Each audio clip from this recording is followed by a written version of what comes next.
Rakeem J.H. Lawrence. I'm a writer, producer, editor, and director. I also do visual effects and makeup effects. I founded a company back in 2004 called Scared Films, and a second one called VHS Horror Films.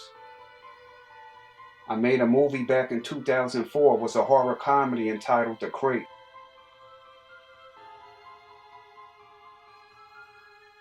I made that actually when I was in film school my first semester, and it led to great things.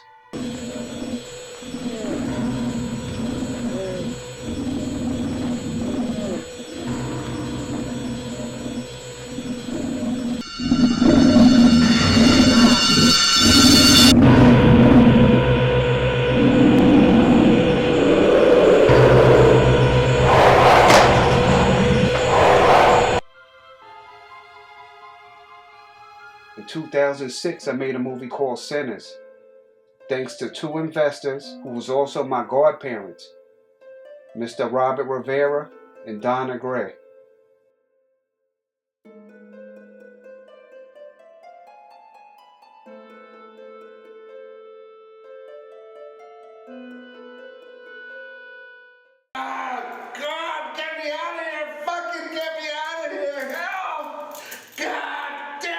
It's mine, says the Lord. Now read it. Okay.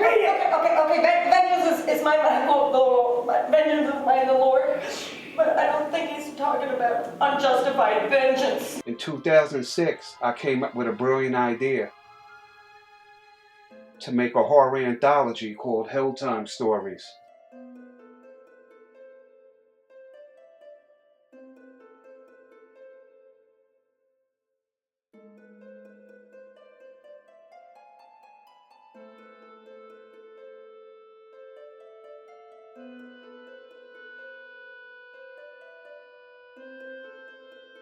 The universe had different plans for me.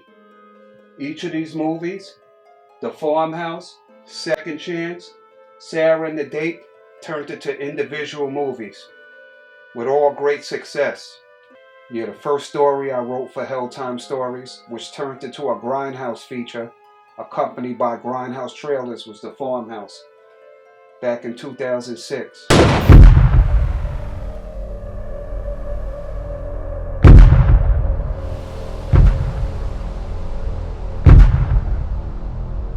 The Farmhouse was about these two escaped fugitives took these three concert goers hostage on a road.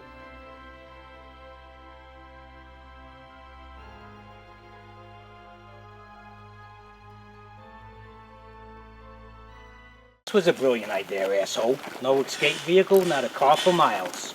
Brilliant idea. It was your idea to escape out of the pen anyway. So now, what are we gonna do? Hey, I'm the one serving 2 life terms for murder. I should be the one complaining. Shit's better than being on the inside. What's your brilliant idea this time? What are we gonna do to get out of here? So I haven't seen a car for miles. Anything. Gotta anything. get us some hostages. I don't have a lot of time, so hey, man, what do you guys want? Listen, just take my wallet. We don't want your fucking money. We want a ride. And they wanted to evade the law, so they held up on a farm.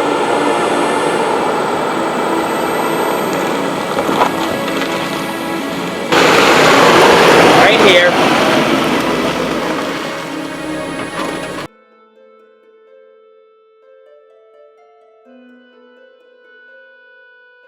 Little did they know when they got to the farm, there was a satanic farmer there that they wound up killing. And oh boy, did he come back for revenge. He slaughtered them all. The hostages, the fugitives, in the name of Satan.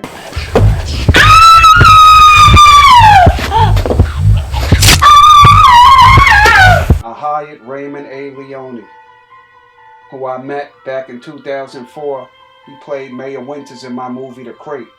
My name, Ray Leone Jr., actor, producer, partial writer, but I'm here to talk about the Farmhouse.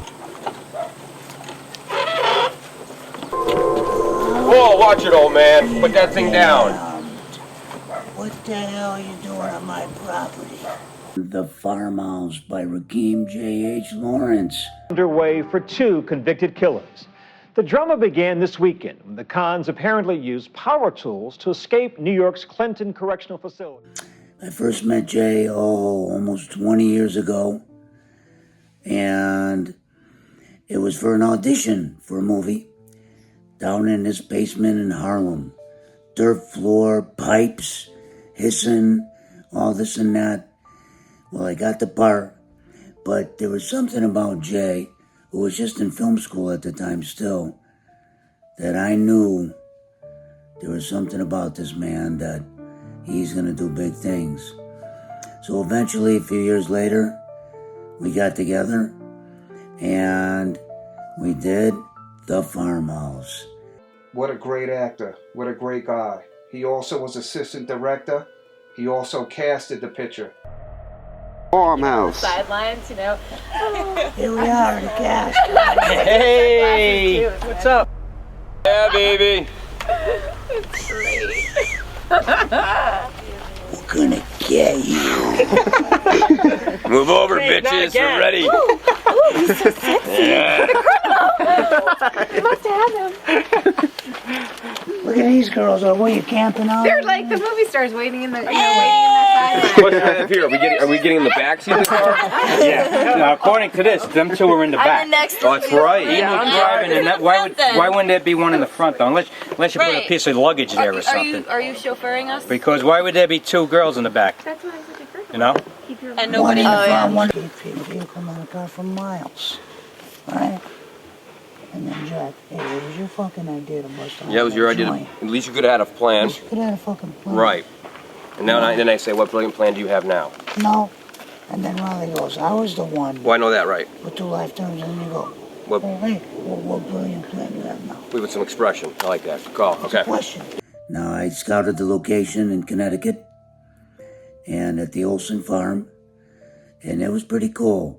One of the highlights of The Farmhouse was Zachary Hellball. He played the bounty hunter. He met his demise quick.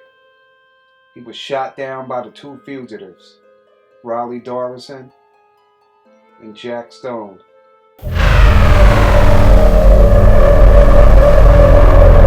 I played the part of the farmer, the demented farmer and murderer. He introduced me to Mr. Olson, who owned a farm out there in Connecticut where we shot. Now, little did I know that farm had a dark history. A lot of people died there from a plague back in the 20s. But I just want to mention no animals or people was harmed or died during my production.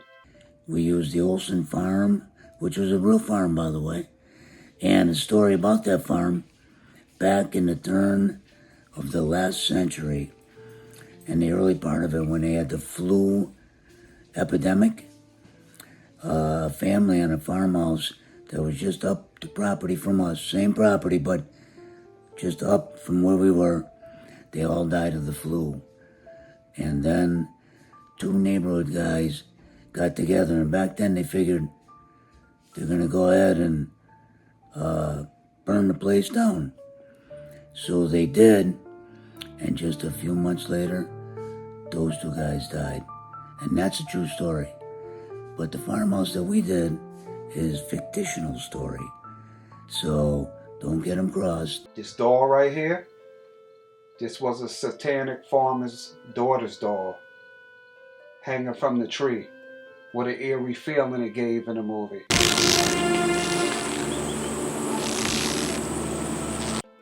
My proudest work. What a great script. What a great cast. It was so much fun working with Raymond A. Leone and the rest of the cast.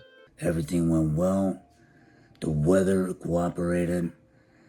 The equipment cooperated. The actors, well, we worked with them a little bit. Kind of coached them. Got them sort of up to speed. And, we produced a really great product. Hi, I'm Trish Z. Blair. Working with Rakeem J.H. Lawrence with Scared Stiff Films was a great experience. He really helped us feel comfortable acting and had just made it a really fun experience. I played a woman who was at home and a bounty hunter came and had to warn me and ask me questions about the escaped convicts and if I knew anything, and it was really neat to be playing with a friend in the scene, Z, who did a great job being a bounty hunter. We had a good time.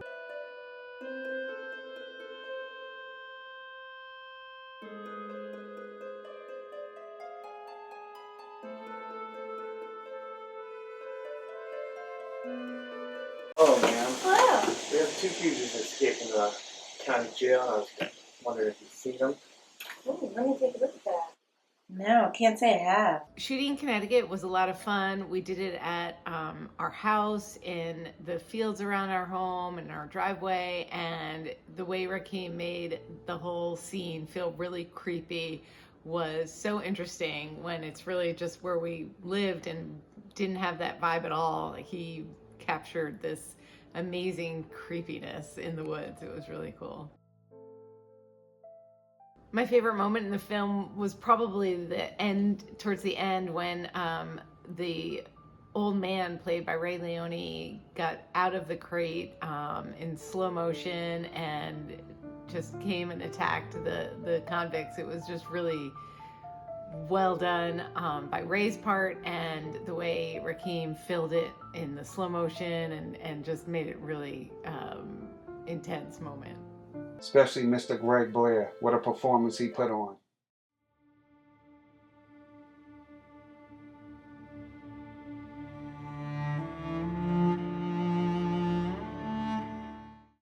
This is the perfect place to hide out. Riley, come here for a minute. You sure you want to stay here? I've been in some real shitholes before, but I don't know about this place. Stop keep bitching. We got hostages and a place to hold up for a while. Oh, you want Holiday Inn? Well, that's not happening today, brother.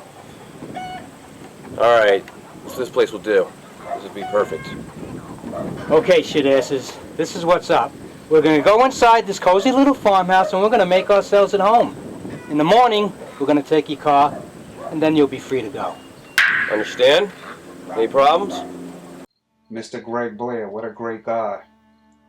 May he rest in peace. What a great actor. What a great human being. I appreciated his contribution to my film, and it was a pleasure meeting him and working with him. But Greg Blair, what a great guy, great friend of mine. I know he's up there in heaven, looking down on us now and saying, hey, hope you guys are enjoying life. He had a heart as big as the state of Connecticut, which is where we filmed the Farmhouse, and just a fantastic guy, great friend. Give you the shirt off his back. God bless him. He passed away, unfortunately, at an early age, and but he was bigger than life. That man, I mean, he could play, party. We did a lot of bike riding together, spent a lot of time together, and just had so much fun. I mean, I love the man. You know, I recruited him. He was so psyched to do the movie. Practiced his lines. We went over everything, and he did a fantastic job. Greg Blair, I love you, brother. Hey, I know you're looking down from heaven, saying, keep it going. Keep going, Rakeem. Keep working and pushing, because you're doing a fantastic job. Seeing Greg up on the screen like that now is really something that means a lot to me, to be able to see him come to life on the screen and play this really horrible person in this film is really cool, because he was a very fun, loving guy, you know, always funny, always having a good time, and here he was playing this terrible convict escaping from jail, murdering and raping people. He did a great job, and it really means a lot to me that Rakeem has put this film together, and it's something I will always enjoy.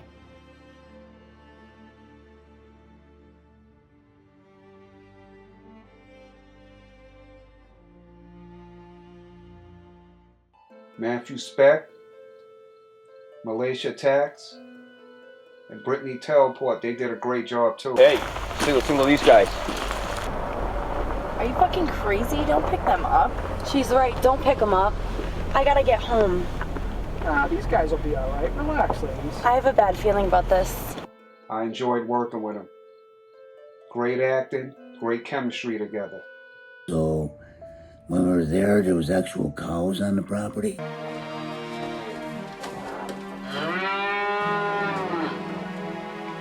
This is a real farm. This is a real farm building. Real old barn. The barn's probably, close to 80 years old. John A. Trione, he nailed it with Riley Dorison. Yeah, I sure could use a cold one. Yeah, I say so. That was a What damn about good time. Yep, we deserve that for sure. Yeah, let's go. It's been a long time. Damn prison.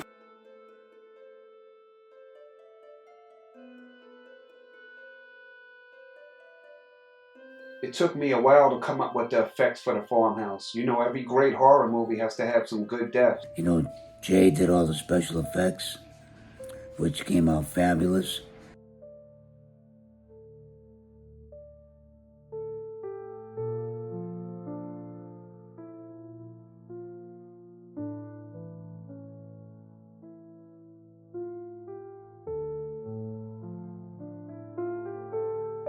The visual effects, I worked very hard on planning.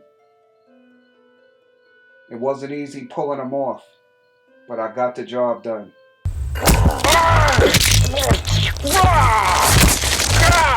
I seen a pitchfork laying around, so I told Ray, who portrayed the role as the farmer, you gotta stab him right in the back with it. And boy, that's my favorite. It really worked out well. John A. Trione, he got beat to death with that shovel. The other two girls, stabbed up in a barn. What a brutal ending.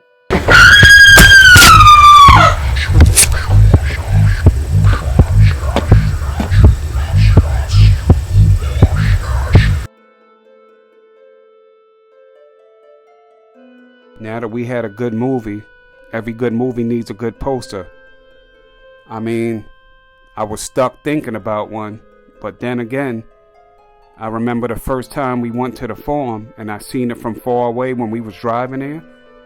That's when I got the idea, like, that could be a great poster, a nice far away shot of the farm. Excluding the animals though. And I took a nice picture, brought it home, I worked on the graphics for it in Photoshop, and that's how the poster came about. All it needed was the billing, and it worked for the film.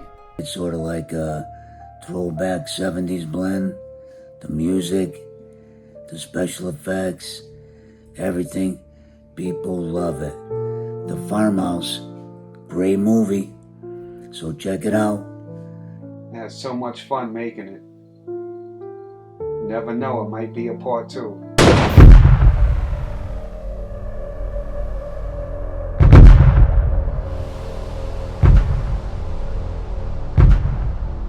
In 2008, I shot my Grindhouse feature, Sarah. Took me a while to write this one in 2008.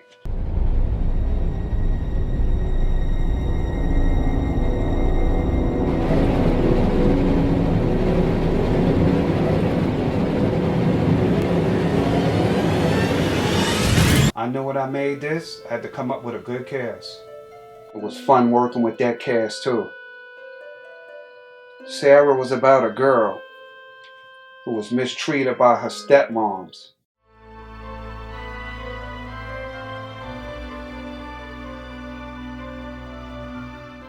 Look at me when I'm talking to you! You better learn some respect. Yes, Mother. Sorry, Mother. She wound up committing suicide, making a pact with a music box and a mirror.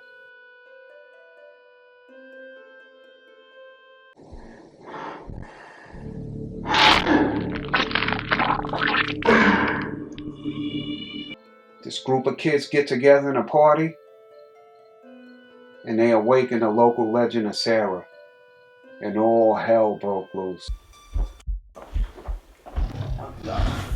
Holy shit. Each one of them picked off one by one.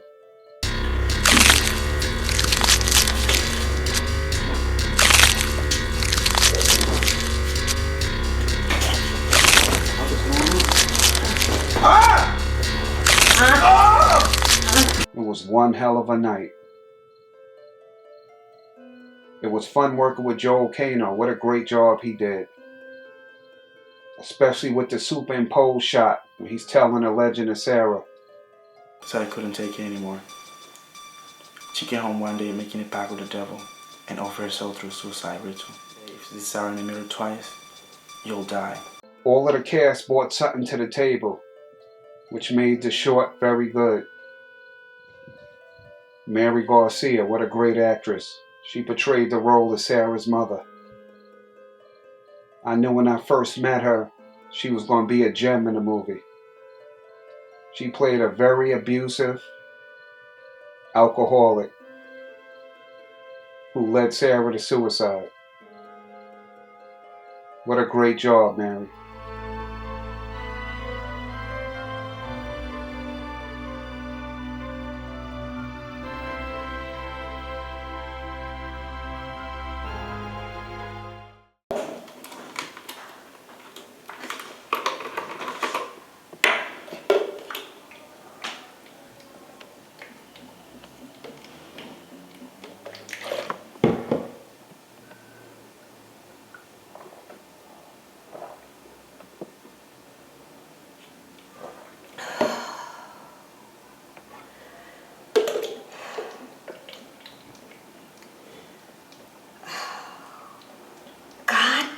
Damn it!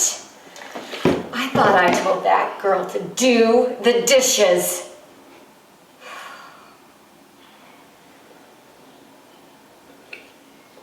Sarah!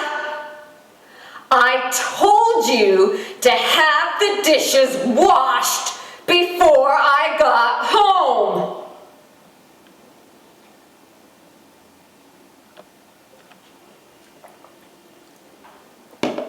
Sarah, I'm talking to you. Sarah, I'm talking to you.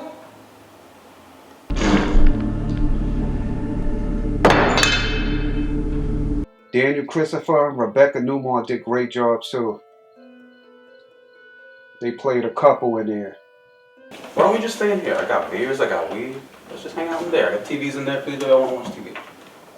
We're gonna hang out in here, okay? I mean, something actually scared you. I don't believe it. I'm so surprised. Just the lights flickering on and off scared the shit out of me. I think they had the most brutal deaths in there. Compacted in a bed. Now that's a real horror. Eloise Ayla, she did a great job too. I enjoyed working with her too. She made it all the way to the end, but unfortunately she met her demise.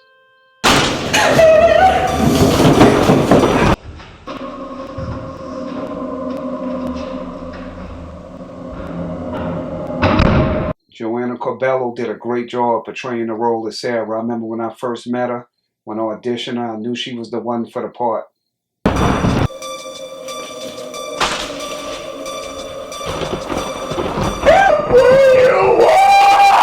No, Mother, I was just...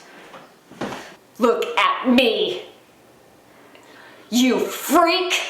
I should have aborted you when I had the chance. She nailed my script to the T, just like I wanted it. What a great group to work with. Hi, my name is Rebecca Lightfoot, and I work with Rakeem J.H. Lawrence on a Grindhouse feature named Sarah. I was the cinematographer. We filmed in Manhattan. Oh, one of those days was a rainy day. We was under the scaffold. And we did a few takes where the two girls was talking about Sarah gossiping. We was all soaking wet that day, but we got it done, man. One of my favorite scenes, though, was when we was in the house, and pretty much we had one opportunity to do this take with a mirror because she had to throw a music box in the mirror. And we knew we only got one shot because we only had the one mirror. So when action came on, she threw the music box at the mirror and it split in half perfectly, and we got that all on one take. And I was like, man, that couldn't have been better if we would have planned it out or had several takes. That was one of my favorite scenes. Another scene is when we was in the house, and one of my favorite kill scenes, I should say. And this was actually my idea. It was one of them couches that fold up, like you pull it out and it comes out. Everybody knows one of them couches where you have to take it and it turns into a bed. So we figured, okay, Sarah can kill the two people who was making out while they were making out, instead of just killing them, to fold the couch in on them. And it was something that I've never seen in a horror movie before. So when I thought about it, I was like, this would be great. This would be great. So when we did it, it came out perfectly. The shot came out perfectly. Another one of my favorite scenes. And at the time, it wasn't in the shot, but we decided to have one of the boys go into the bathroom, and we was thinking of what should he do. He should definitely get killed in the bathroom, but we kind of added the fact that, okay, before he got killed, before he looked in the mirror, just go in the mirror and just be like, call the names. He should be doing something prior to that. So I was in the bathroom holding the camera, and he pulled down his pants sitting on the toilet seat. Now, his underwear was on, but he had to imitate the fact that he was masturbating. And it was a hard shot to get because I didn't want to show no underwear or anything like that. And it was kind of embarrassing for us all, but, we simulated the fact that he was jerking off while reading the magazine. And I think that scene came out pretty well. But it was funny and it was embarrassing. And when it was all said and done, we were red, but, and laughter. But at the end of the day, the scene came out nice. Back in 2008, I met a fellow filmmaker named Paul Grissom. What a nice guy. He let me use his brownstone, which was on 140th Street between Hamilton Place and Broadway up in Harlem. This is the actual brownstone right here. On the upper level is where we shot Sarah dying at the beginning in the bedroom, and the kitchen scenes with Sarah's mother drinking. On the lower level, we use it as the two bedrooms and the actual living room where the kids was partying and where the kids met their demise.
Also, we acquired the basement, which was very creepy and scary looking, so that worked out fine as well. But this is the actual location for Sarah.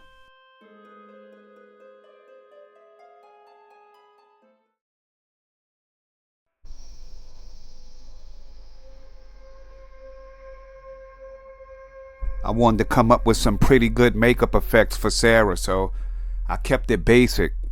So the first thing I had to decide was her look after she came back from the dead. I just wanted something simple, so I just had applied a little makeup on her face and made her look real bloody. I didn't want to make her look deformed or nothing. The scene where she killed herself, there was a tube running from her back going around to her stomach, and the fake piece of glass that was supposed to be part of the mirror on the floor, when she pushed into her stomach, it was supposed to make the blood come out, but it didn't come out like I expected it to. But it still got the job done. When Mary came in the room and found her dead, blood was also supposed to be pushed out of a tube that was connected to her back, but that didn't go too good either. But it worked just enough to get the job done. Now the scene in the bathroom with Joel, she was supposed to stab him with a piece of glass. The mirror was supposed to break or whatever. But then I thought about it. She was carrying around a piece of glass from when she killed herself. And that's when I had her stab him in the head. And I had a blood capsule in there. And it was supposed to be some tubing, so that didn't work out. So I bloodied him up instead and did it that way. And she stabbed him and killed him. Then when he dropped to the floor, she was supposed to rip his head off, but I just did a cutaway and just showed his head in the toilet. And the rest of the people who got killed in the movie was like, 2 victims was crushed in the bed, and the mother's kill was off scene. So I really didn't do too much effects on here, but that explains the effects I did do in here. You spitting out blood. Let's get it quick. You ready? Go.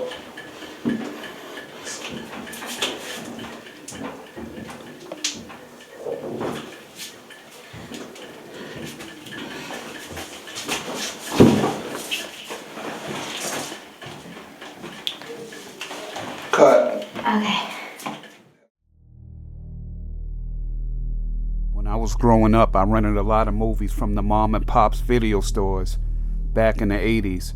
And the way I judged what I wanted to see was by the artwork on the posters that was hanging on the wall and the box artwork. So I wanted Sarah to stand out, to attract viewers to want to see my Grindhouse picture. So I didn't want to just throw a picture of the actress or the actor on there. I wanted to make it a little subtle, but also a little gruesome at the same time. So that's how I came up with the whole mirror thing, and then putting like a gruesome picture of her face. But also, I wanted the original font. I didn't just want to take another font and just change the name from another movie. So that's how I came up with the whole Sarah title. And also the billing part on there, I wanted to make it legible, because sometimes people overuse the horror fonts to also use on the billing and it doesn't work out. But I was very satisfied with my final product of the poster. I wanted to use different color schemes and stuff like that. And this is how I came up with it.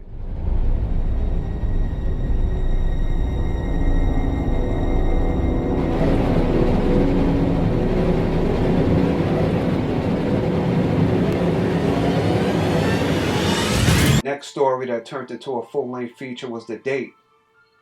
It was broken up into 2 parts. The first part I shot back in 2008.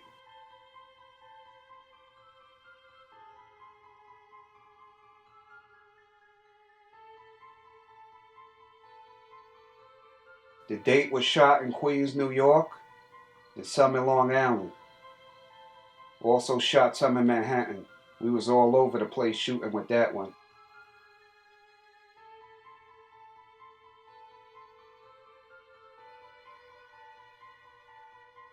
When I first started writing The Date, I had to come up with a name of a town.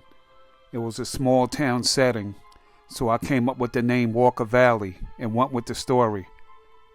There's a real Walker Valley though in upstate New York. One of my actors, Mr. Robert Glass, was from there. That's where I got the idea from. But also, The Date was shot in Long Island, New York. We even shot in this haunted house. I was in Long Island location scouting for the date and came across this creepy house, so we decided to use it for the exteriors, which really was supposed to be where everything happening, but we used the house next door to shoot all the interiors. Movie magic at its best. But while we was shooting in the house next door, we heard a lot of creepy stuff at night. We heard babies crying in there, screams of a woman. We seen the lights come on in the window. Eventually the house was torn down. But this was the house that the Trick, played by Stephen Jones, came to go visit the prostitute Lucinda, aka the Vampire Queen. I remember meeting Elizabeth Casey. She went to film school with me. She had the looks, she had the acting skills. I knew I had to cast as the evil vampire prostitute Lucinda. Hello, Father. I don't want to turn you. I just want to fuck you up real bad. I'm gonna be needing this. Thank you, Father. I am Elizabeth Casey. I play Lucinda on The Date. That was a film directed by Rakeem Lawrence. I must say it was an amazing experience. I really remember the summer in New York City, amazing colleagues and actors. One of the things that really freaked me out during the film, I remember that I was on set and I was in the bathroom and the lights went on and then went off a few times. And there was nobody else there but me. I always remember that. Also, something that happened, I remember I was rehearsing with Dominic, where he was supposed to push me back. And while he was doing that, he really pushed me back to the point that it was actually hurtful.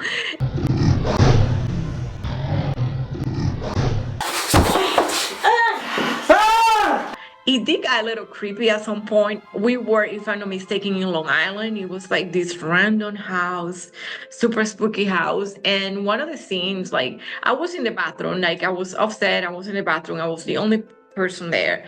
And I do remember that the lights went on and off a few times, and I got super freaked out. It wasn't, nobody did it, and it just happened on set. I was like, oh my gosh, that was scary. But overall, it was a great experience. Makeup-wise, I really liked the makeup. We had like an amazing, talented makeup artist. I remember her boyfriend was assistant as well. They did it together like a couple, like a power couple. But also Rakeem is very involved in his makeup. I remember he also does the makeup. I mean, he does it all. And he was acting as well. And it was, I love the makeup and I love the fact that he's so involved on his films and he exactly know what he wanted it. And I did like how the power that he gave me as an actress. I think we definitely worked pretty well collaborating as well. Him as a director and me as an actress. And definitely this is like a really cool film. All I can say it's a must watch for everybody because it brings me to that traditional Dracula movie, right? And I can think about those films that I get like super scary, but at the same time I want to watch those films. And I would look forward to look at second part of Lucinda. I think she should be back. Anyway, thank you as always, I'm Elizabeth Casey, and it's a pleasure and looking forward to hear from your feedback on this film. Thank you.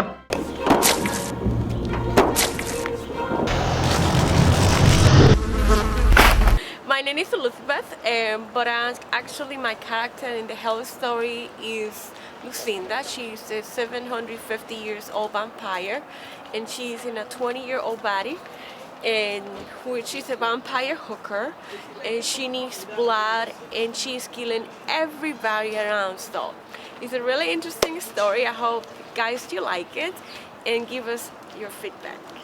Elizabeth Casey did a great job. I enjoyed working with her. I remember meeting Dominic Figueroa for the first time. I knew he was perfect to play the role of Father John. Hello, I'm Dominic Figuera. I previously did a film called The Date, where I play Father John. It's all brought to you by director and screenplay writer Rakeem J.H. Lawrence of Scared Stiff Films.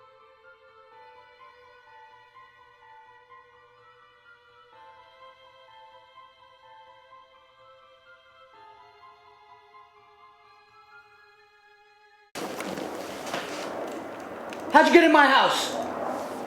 Who are you?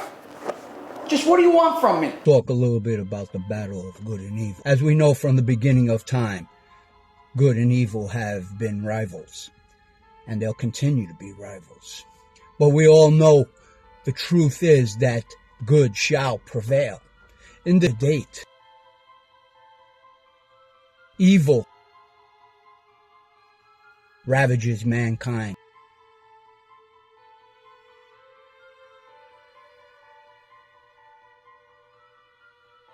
And as the years go by, it could possibly become worse and worse.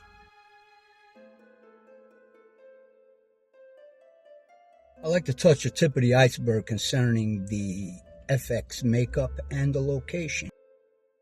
Rakeem put a great amount of enthusiasm into the FX makeup.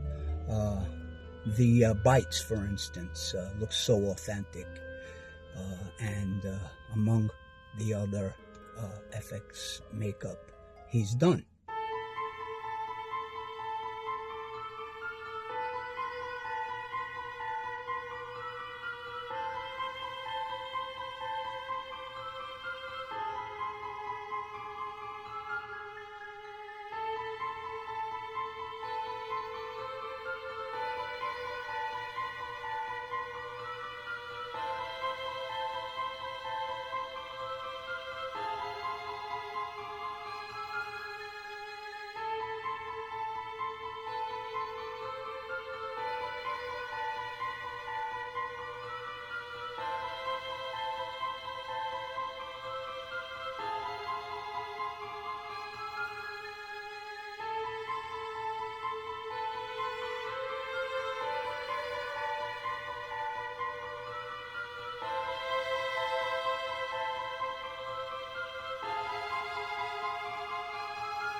set of the day is Rakeem, the vampire maker. Stay tuned, we can start doing.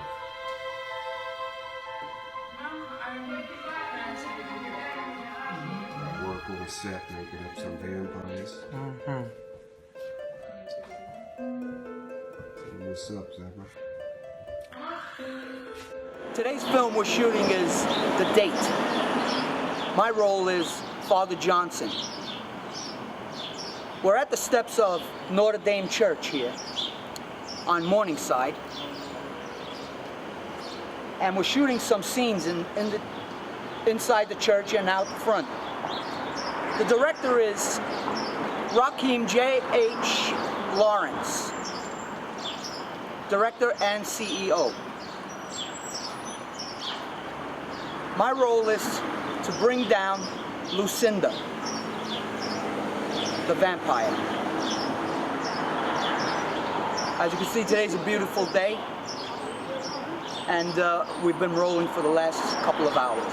So thank you and enjoy the movie. He was on the hunt to kill all the vampires, especially me that played the head vampire.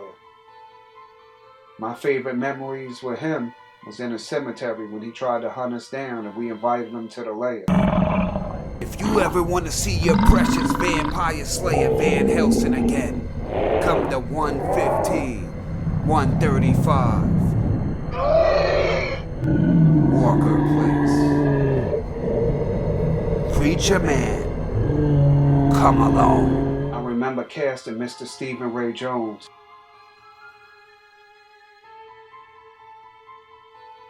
He played the trick. He was in the opening scene where he showed up at the vampire lair and thought he was hooking up with a prostitute.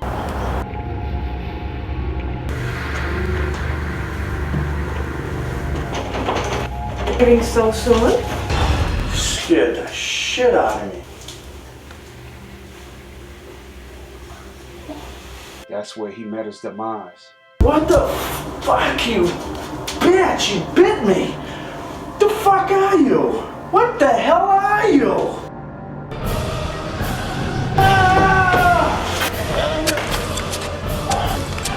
Hi, my name is Stephen Ray Jones. I'm here on Long Island getting the opportunity to shoot my very first film ever. I get to play the man in the movie The Date. Getting to be the first victim, the first guy you see, it's a great opportunity.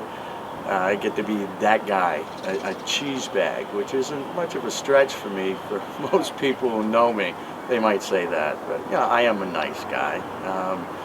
It's a little chilly out today. I can't believe I'm getting this opportunity. It's the first, but I'm going to have fun with it because what else are you going to do with the first go around? It's going to be a good experience. Hey, Simone, what a great actress.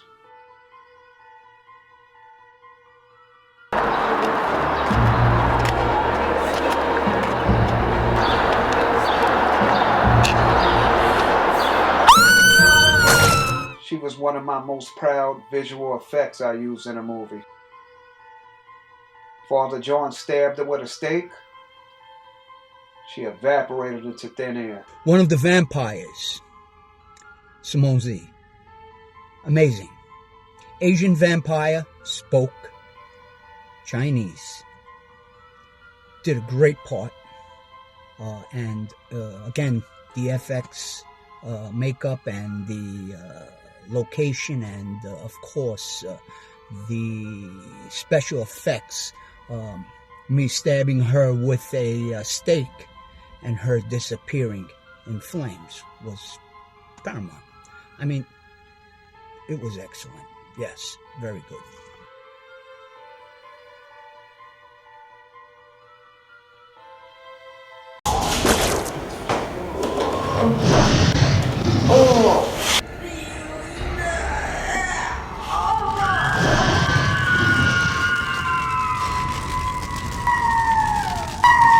That was one of the highlights I love in a movie. As being a horror fan, I also watch foreign horror movies. So I came up with a brilliant idea with my director of photography, Rebecca Lightfoot, and Simone.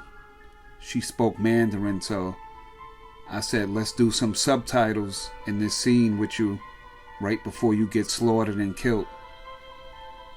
We agreed. It turned out very well. And the finished product was amazing. I was very pleased, and Simone did great work on it. And it's one of the highlights of the date. Out of all the scenes I directed in my life, that has to be by far one of my favorites. 我现在很渴。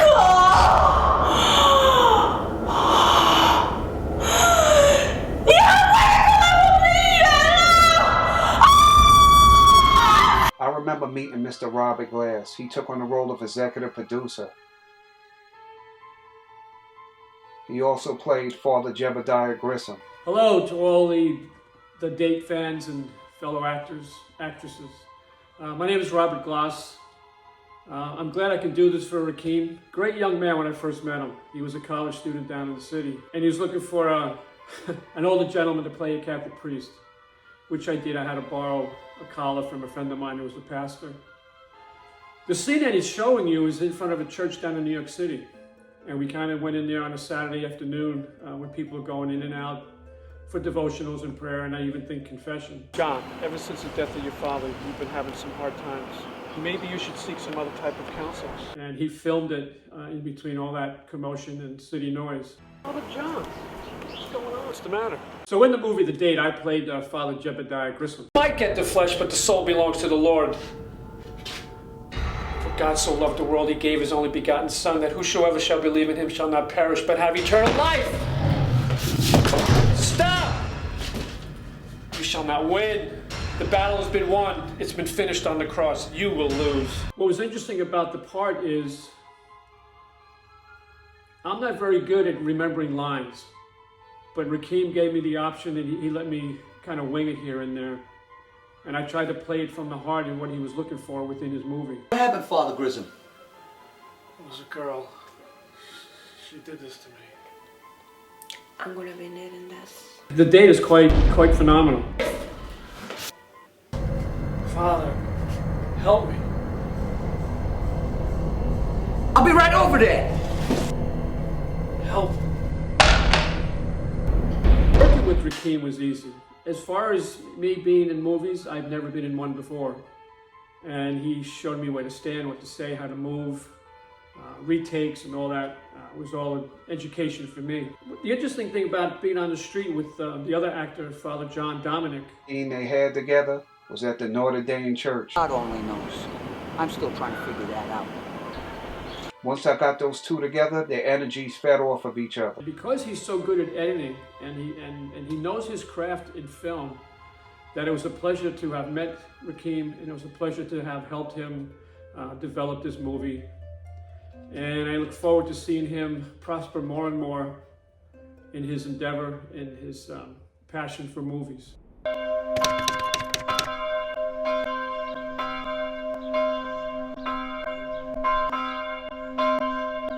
So this is where Robert Glass and Dominic Figuera came out, Father John, Father Jebediah Grissom, when they was talking about the vampires. They came out through this door right here from Notre Dame Church. They walked down these stairs and they walked right over here in this direction right here. Stood right here in this area right here. This is the location for the date, the opening scene. His movies are pretty much based on good versus evil, and Rakeem surely has a kind heart, a very nice countenance about him, and his demeanor most times is, it's a welcome sight in a young man like Rakeem.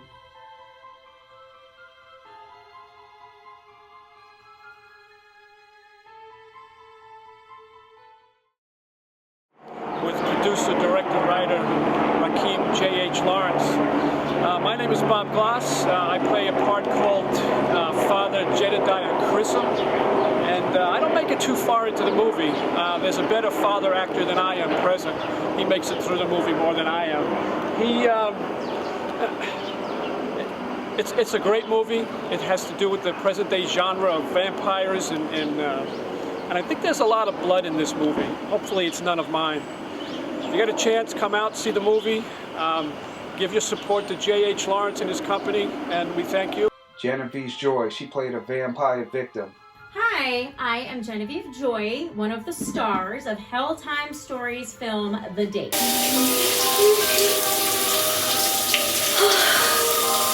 She had one of the best kills in the movie. Helltime Stories is a project that is very, very dear to my heart for a number of reasons. Mostly, I got to work with this incredible director. Rakeem is so committed to making great movies. He's so passionate, so knowledgeable about the genre itself. I trusted him immediately. When we had to do that scene where I get killed, I'm looking in the mirror, watching the blood spewing out of my throat.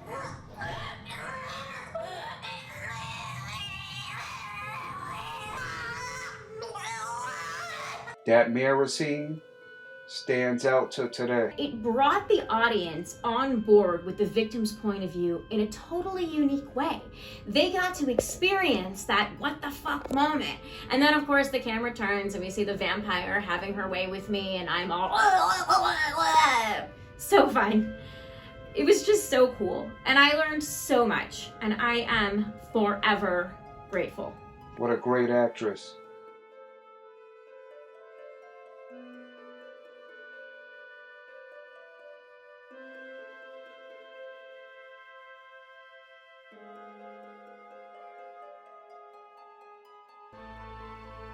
I met Robin and Shanaga. They was vampire extras. They believed in my work. They took on the role as executive producers. So in 2015, we extended the short into a full movie. And we wound up with a masterpiece. My name is Shanaga Brown, and I played a vampire on The Date.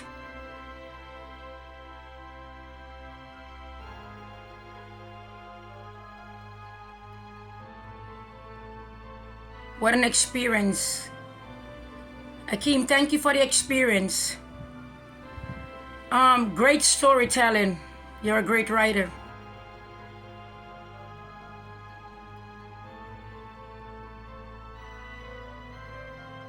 My favorite part of this movie was in the cemetery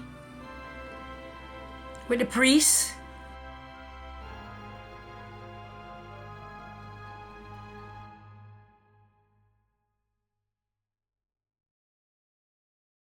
Back, evil creature! In the name of the Lord God, back! Hey everybody, my name is Robert Ferguson. I'm one of the co-producers of Date Night from Scared Stiff Horror Films. And my other favorite part of this movie, when we were inside the house, it was just jaw-dropping, the action, the light. It's just a great movie. It's just a great movie. And from time to time, I would go back and watch it. Because for me, it was just wow. From the mind of Rakeem, The Date is raw and creative, and it really delivers the shivers. Highly, highly recommend viewing it. We did it. I did a little bit of producing in it. And thanks for the opportunity. And I hope you continue to do your best with everything you do because you are a perfectionist. The Date is a great movie. Lucinda's character died, so I became the head vampire.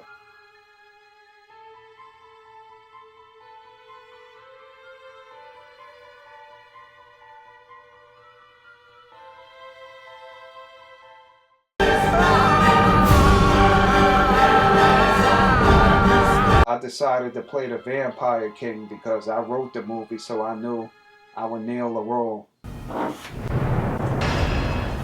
John. Hellsing.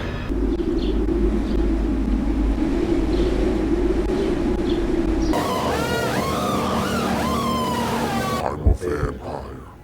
You cannot let him get possession of this cross. What a great decision. A lot of fun I had.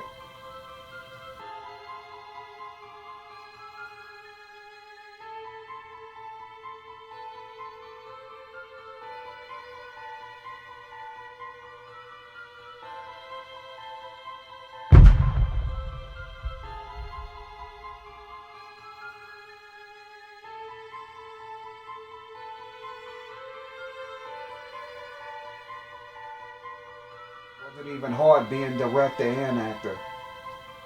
I balanced it all. Hi, my name is Rebecca Lightfoot. I worked with Rakeem, J.H. Lawrence on a Grimehouse film named The Date. We was shooting in a house in Long Island.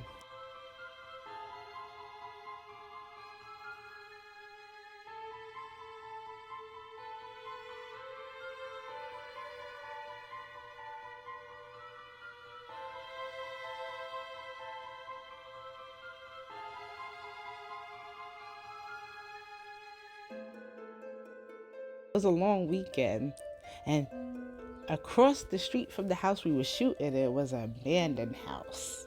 So we figured we'd get some stock footage there. And it was cool in the daytime. It was kind of cool in the daytime. But what was really creepy was at night. We kept hearing things across from over there. But, you know, we still had to do our job. One of my favorite parts is Rakeem. He was one of the vampires. He was a vampire who was getting thrown against the car. And it was a broken down car near the broken down abandoned house. So we did this in one take, but pretty much he did his own stunt, and he had the vampire throw him against the car. And that was one of the scenes. And the first take, we did that, and it broke the front part of the window, the windshield. And, you know, I was like, oh, that's cool. And, you know, we got that on film. I think, if I'm not mistaken, he hurt his elbow doing that a little bit, but I can't recall. But yeah, that was pretty cool. Another shot we did was Cinda. I can't remember the actress name, but she was the lead female vampire. And I was directing her into killing one of the guys that was, you know, going to see her for some alone time. He came for that particular purpose. So anyway, he went upstairs with her, and it was pretty much the kill scene. I remember she was on top of him, blood was spraying everywhere, and then that was that. But what really made me think about this scene is that pretty much after that was done, we was trying to get the blood up. It was so much blood, and we wanted to stay. So it was wiping and wiping and wiping. It was just a lot of work, but it came out pretty good. Another scene that I loved was when we shot the scene with the Asian actress. At that time, I was very into foreign films. Kind of reminded me of The Ring and Dark Water at the time, and just all of those films, like Tale of Two Sisters. I mean, I was really into that. So when we were shooting that scene, I was just like, you know, by any chance you know how to speak Japanese or Chinese? And she was like, yeah, she know how to speak Mandarin.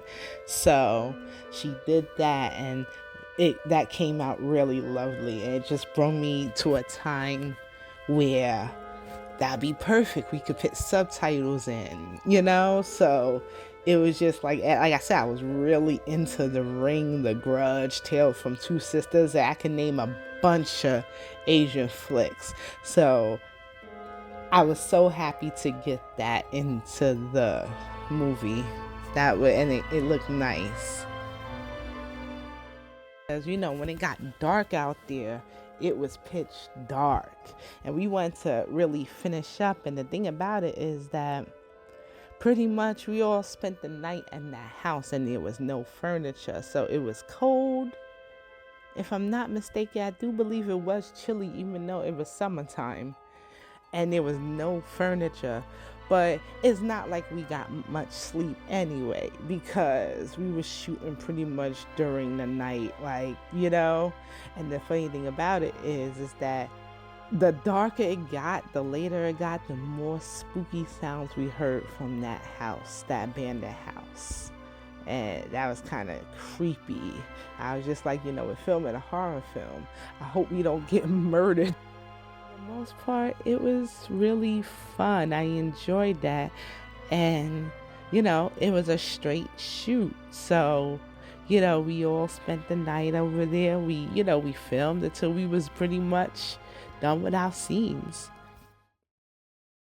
Hi, my name is Jamel Hall. I work with Rakeem J.H. Lawrence on his film The Date back in 2008. I was a DP, and it was great working with Rakeem and the rest of the cast, and enjoy seeing the movie come to life. Rakeem always has a vision for a great film. What a great cast and crew. Making The Date was a great experience. I worked with some great people, including the extras.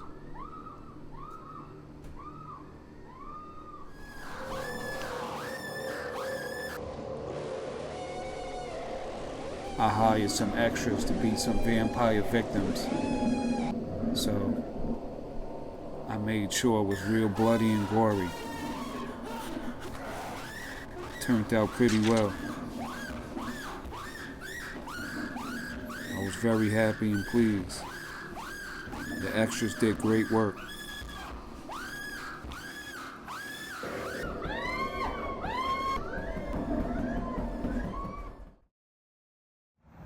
I'm on a location at 155th Street and 154th Street in Broadway, right outside the cemetery where we shot some of the date scenes in 2015. But this is exactly where we applied the makeup. This is where the car was when we applied the makeup that year.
I'm gonna take you inside the actual cemetery to show you.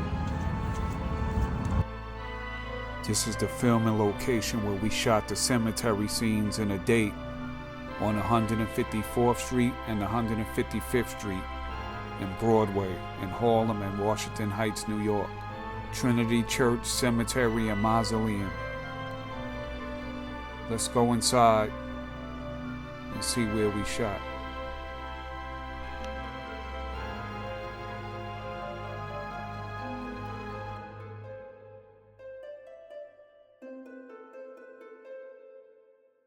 This was my favorite scene in the movie.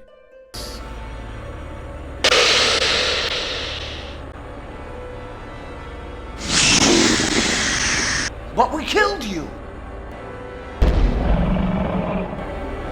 Father John. We meet again, but this time, the odds stacked against you.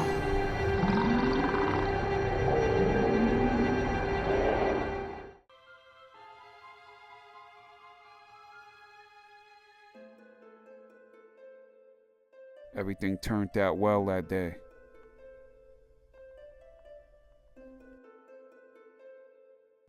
It took a lot of takes, but we finally nailed it and got what we wanted.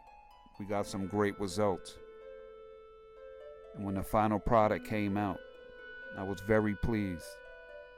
Also, in this same cemetery, about 3 days later after shooting this, my whole cast and crew got sick. We all wound up in the hospital. We don't know what type of illness it was, but we was very sick. We had to pause shooting for like a couple of weeks. To this day, we still trying to figure it out.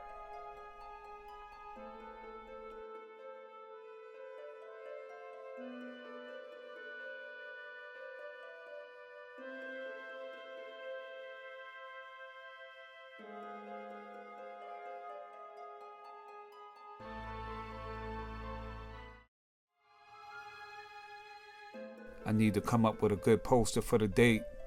So I had the great idea, and the idea was to have Lucinda laying in the bed, talking to a trick on a phone, covered in blood and with a bloody hand. And it turned out pretty well. The second poster I did in the tradition of Michael Jackson's Thriller, but instead of zombies, vampires, including me, the Vampire King.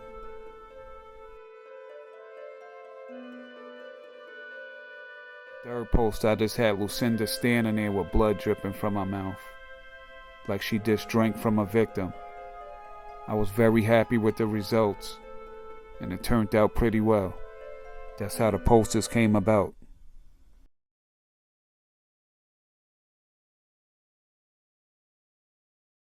There's two different versions of the Date movie. One was the director's cut.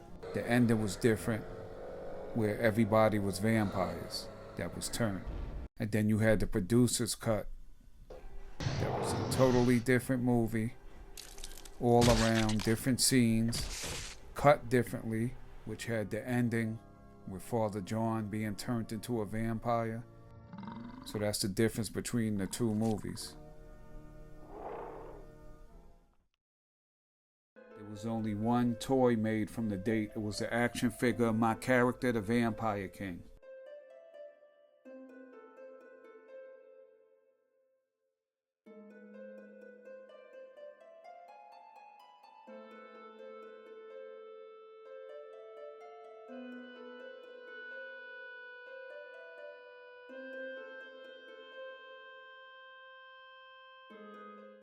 I had some great CGI scenes in the Date. I'm going to present them to you right now.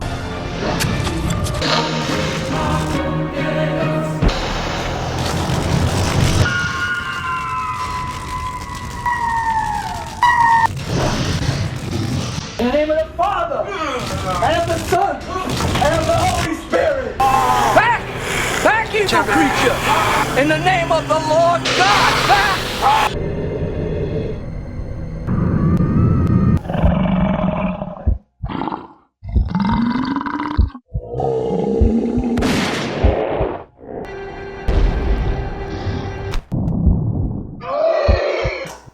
Bring the cross to me, my servant. Tell him at the Vatican the vampires are coming.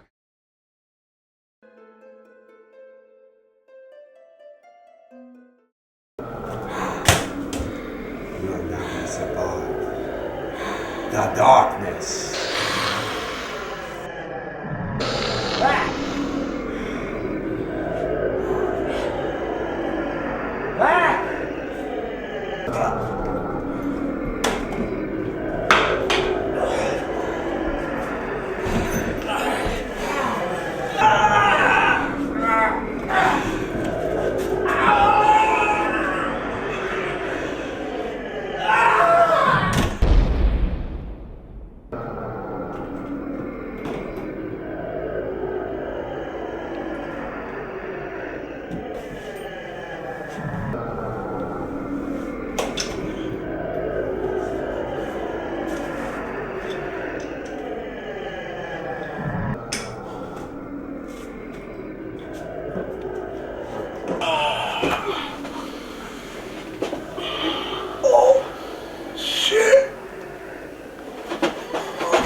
am hungry. I need blood. What a great cast and crew. Making a date was a great experience.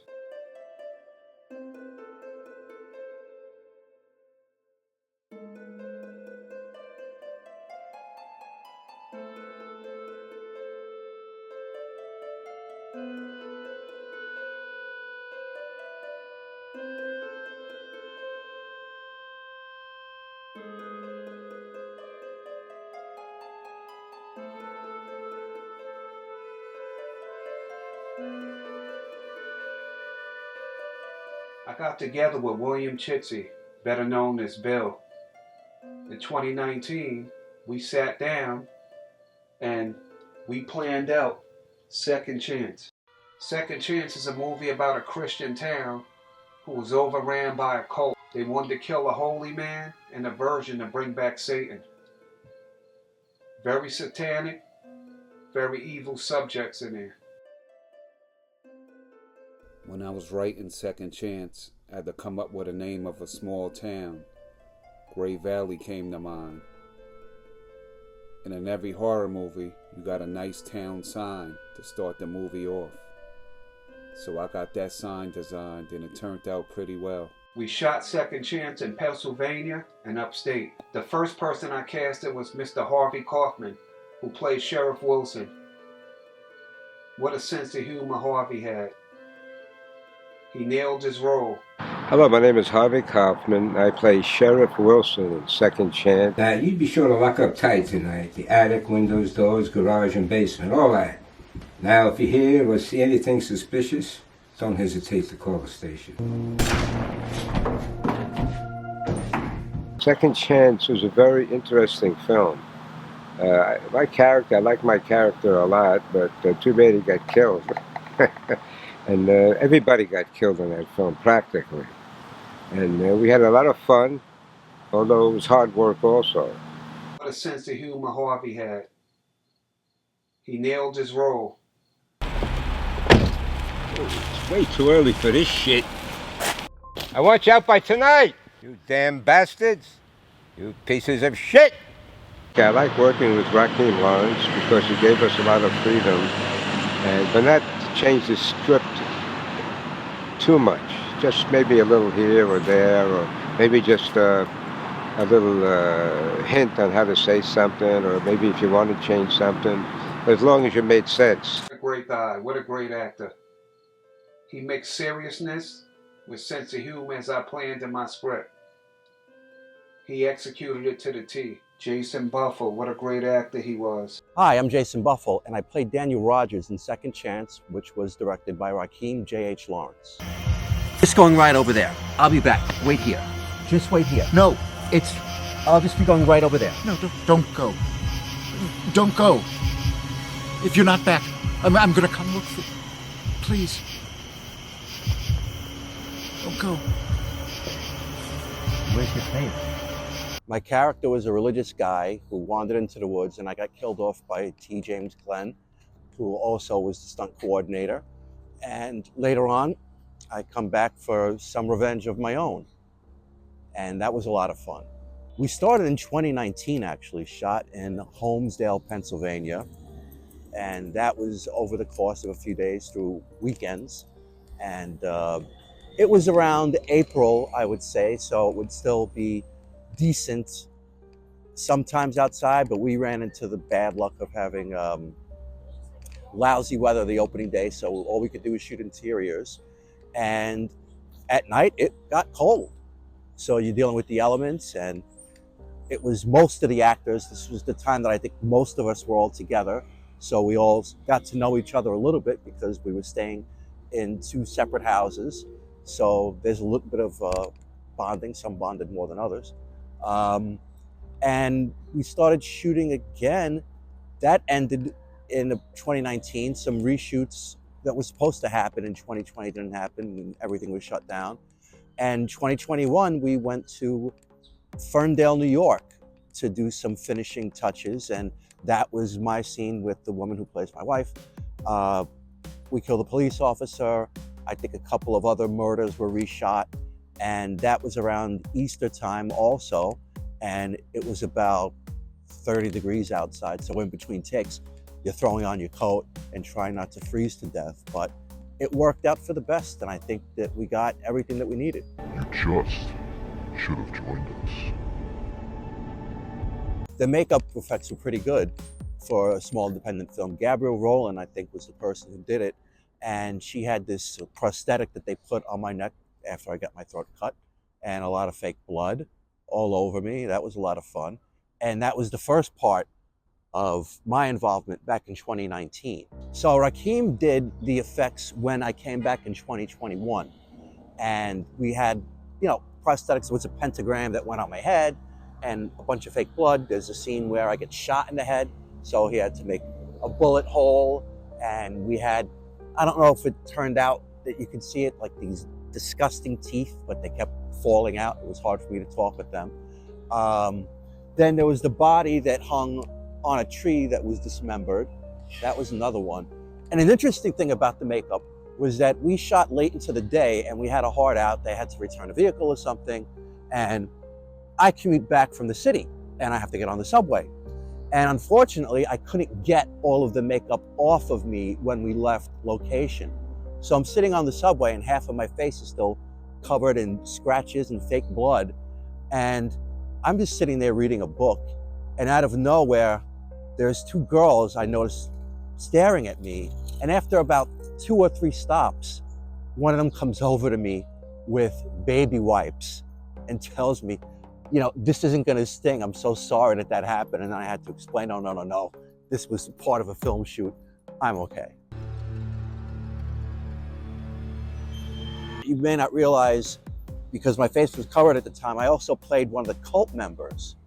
So there was a scene in the woods where another one of the actors was dispatched, and it was actually just me and one other guy, but the way that they were able to cheat it, it looked like there were more of us coming from different directions. So I got to do that. And then there was a scene towards the end where the cult leader gets his followers together in the basement, and I was one of those people too, with standing there, just holding the axe, waiting for him to come through. So that was fun because I got to change it up a little bit, and it got me another credit in the film. Working with Rakeem J.H. Lawrence, that was interesting. I had done independent projects before, but nothing like this, not like a horror thing. He's a real horror fan. He's a horror guy. He's at the convention signing all the time. He knows his stuff. He knows what he wants. And we had to adjust for certain things. He was really good at that. Easy to work with. He was able to take input if I wasn't comfortable with the line. If I don't think I could say it properly, it was okay to maybe change a word here and there. And certain scenes working, he managed to figure out an angle. There was a scene where an officer gets killed, and I think it was Laurel who was doing the kill, and she had a little difficulty. She hadn't done anything like that before, so we were able to work with her to make it look believable. And he is a horror guy. He knows what he wants, and we were able to basically get everything we wanted. And when things went wrong, we adapted, and it was an interesting experience, and hopefully we'll work together again. It was fun working with Jason. He knew exactly what I needed him to do. Mr. Sean Price, I met him signing autographs at a convention. He believed in me, and he joined my cast in Second Chance. He played Deputy John Higgins. For his first movie, he did a great job. Hello, my name is Sean Price, and I played Deputy John Higgins in Second Chance. Deputy, clear the area. Everybody clear the area! We go back to your homes. We need this area clear. Might be one of the townspeople. What now? My radar says Elliot Fuller. Elliot Fuller? Poor guy just lost his wife, for Christ's sake. Sheriff Wilson! Sheriff Wilson, come in! Sheriff Wilson! This was actually my first professional job in the film industry, and I worked not just as an actor, but also as the gaffer on set. But besides my credited things, I did much more. I helped the director, Rakeem, work on script changes, helped him with the boom mic, helped the actors motivate, helped with special effects. We did a lot, and it helped me build confidence in myself to actually realize I want to do a project of my own. He also assisted me with the boom and gaffer. But back to the movie, we had a great time working on this. It was really pressed for time, so there was a lot of tension on set at moments, but all in all, we had a great time. Rakeem Lawrence, the director, he was great to work with, had a lot of fun. We get along great, and we have fun bouncing ideas off of each other, and I think we helped each other make this movie, actually. Lighting those night scenes wasn't easy in those dark woods, but me and him figured it out. So I'm hoping in the future maybe we can even work on some things together and do something even better. Some of my favorite people to work with besides Rakeem, TJ Glenn, he was great. He was played Elliot Fuller on set, well, obviously. And he was also a stunt coordinator, had so much experience. I felt like he had the most experience besides Rakeem as far as acting and knowing what to do and where to place things. He was very helpful. And he had a funny moment with Miles, who played Mike, where he was afraid to say the N-word. And I think he was more tense about it than Miles was, but it all worked out and came out to be a really great scene. Also, another favorite moment of mine was my own death, when I took a machete to the neck. It was fun performing. It was just, all in all, just a good time. Sean Price played the deputy, and that was the first time I got to kill somebody on camera for the film. I got to chop him in the throat with the machete, and I think originally his death was supposed to be something different, but they decided to change it to that, and I wasn't included the first time. This time he wanders to the woods, and I come up behind him and give him a good blow to the throat, and those effects were pretty done. I thought it turned out well. And it was actually not my only death scene. It was a reshoot because the original death scene, it just didn't come out right, and I personally thought it came out terrible. So, but all in all, great experience, great film. Give it a chance. Soon we're going to be working on the second one. So look forward to new big things, and I think you'll enjoy it. Hi, I'm Laurel Kornfeld, and I played Beth Rogers in Second Chance. I was married to Dan Rogers, and he was killed. I hope you find who's responsible for murdering my husband. This is a Christian town. Who would do this to Daniel? Who? You just should have joined us. Laurel Kornfeld played my wife, and originally when I read the script, we didn't really have any scenes together. And that was the first part of the shooting in 2019. But then after the production got shut down for over a year and a half, there were rewrites done. And I was brought back for the new scenes where I become the killer, and then we got to work together. So it made sense because she's supposed to be my wife, but you never see us together at all. Then it came together, and it worked out pretty well because now we're both dead and we're doing what couples do, is going around killing people. We were in a Christian town, very traditionally religious, and then we all ended up joining this satanic cult. How can this be? You're dead. Well, I'm back. You see, Satan, the true Lord, brought me back to be with you. I enjoyed working with Laurel Kornfeld. She shocked me with her part. I remember shooting that night scene in the woods. She nailed it. We all had a laugh at some of the takes, but it came out really well. Laura was great to work with. She was a lot of fun. She had quite a bit of experience in the industry, so I learned quite a bit from her. And she was actually a part of one of my favorite scenes on set. It was late at night, like 2 or 3 in the morning, and we were all tired, and she has a scene where she's sitting there possessed, screaming about, "It's too late," something like that. I can't remember the exact line, and I think we weren't expecting it out of her, but she just came across so evil and so great, like something out of the Evil Dead, that I was containing myself from laughing. And as soon as Rakeem said cut, everyone busted out laughing, but not out of making fun of her, just out of pure enjoyment that she nailed the scene so well. That was truly one of my favorite moments. I had to put in these dark contact lenses for the scenes where I'm possessed, and they're not easy to get in. I struggled with that, and Also, I need contact lenses, corrective ones to see. So I couldn't see anything with those. And I actually had to fall down in one of the scenes in the dark wearing those black contacts. And luckily everybody stood around to catch me, so I wasn't in any danger. It was interesting. There was one weekend where I think it was actually Easter weekend. We were filming that whole weekend. And that's the night, that Saturday night was the night that, I did that scene where I was possessed. You can't stop us, Sheriff! Everybody's going to die! This whole town is going to die! The devil is here and he's gonna eat your fucking soul! My scene with the falling where I couldn't see was filmed probably like around 3 a.m. By the time we were done and went back to the hotel, it was like 4 and you could already hear the birds singing, getting ready for the morning. But it was a lot of fun to make. And my line is, "This whole town's gonna die." And, the director gave it a real, possessed voice, but, I can say it pretty scary myself without that. Jeff Kospek played Officer Jim Fisher in the movie. For his first role, he did a great job. Hi, how you doing? My name is Jeff Kropacek. I'm going to be talking about the first film that I was in called Second Chance, directed by Rakeem J.H. Lawrence. This is Officer Jim Fisher, patrolling Gray Valley. Nothing to report here. Everything looks pretty clear.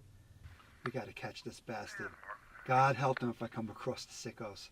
I'm playing for keeps. If it's my life or theirs, trust me, it won't be mine. I'm taking Mary, my unborn baby Sarah, and I'm leaving Gray Valley. We shot this, my part in Ferndale, New York, which was upstate near Monticello. It was a cold April day. I remember getting there super early, waiting. So that was my first experience with making movies, that there definitely is some waiting and downtime. But we hung out. I was with Jason, I believe, in the car, and Laurel was the other actress that was there. And of course, Rakeem was with me in the car. I drove up in a cop car that I borrowed from a friend, fully functionable, lights, sirens, everything, walkie-talkie, and we put the signs on it.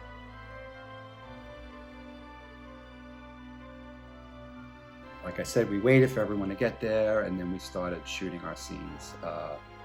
I memorized everything within at least 3 months of the movie because I was nervous that I was going to forget all my lines. So that was the first thing that I made sure I was prepared for. We did a lot of takes, but I got it.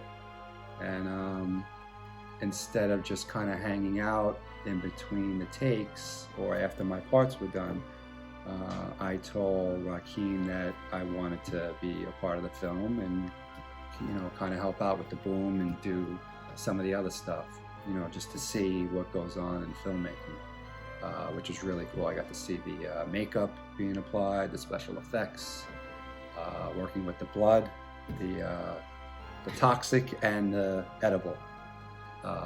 So that was really cool. We did some kill scenes in the woods. That was a lot of fun, pouring the blood, shooting the scenes. I was holding the boom. So it was definitely not easy work to do. I mean, it was a full day, and our scene was my scene was only a few minutes. So it was a whole day. It was tiring. A lot goes into making a film. So I got to tip my hat to Rakeem for, being in this business. I got to be involved in a kill scene. I had a crowbar stuffed into my mouth, and then blood poured in my mouth, teeth falling out. So it was a lot of fun. So I would say overall, I had a good time filming with Scared Stiff Films, and it was a great experience. Rakeem was really involved and a great director. And that's it. Thank you. Teal James Glenn, what a great actor. He played the infamous cult leader. Hi, I'm Teal James Glenn, and I played the bad guy in Second Chance.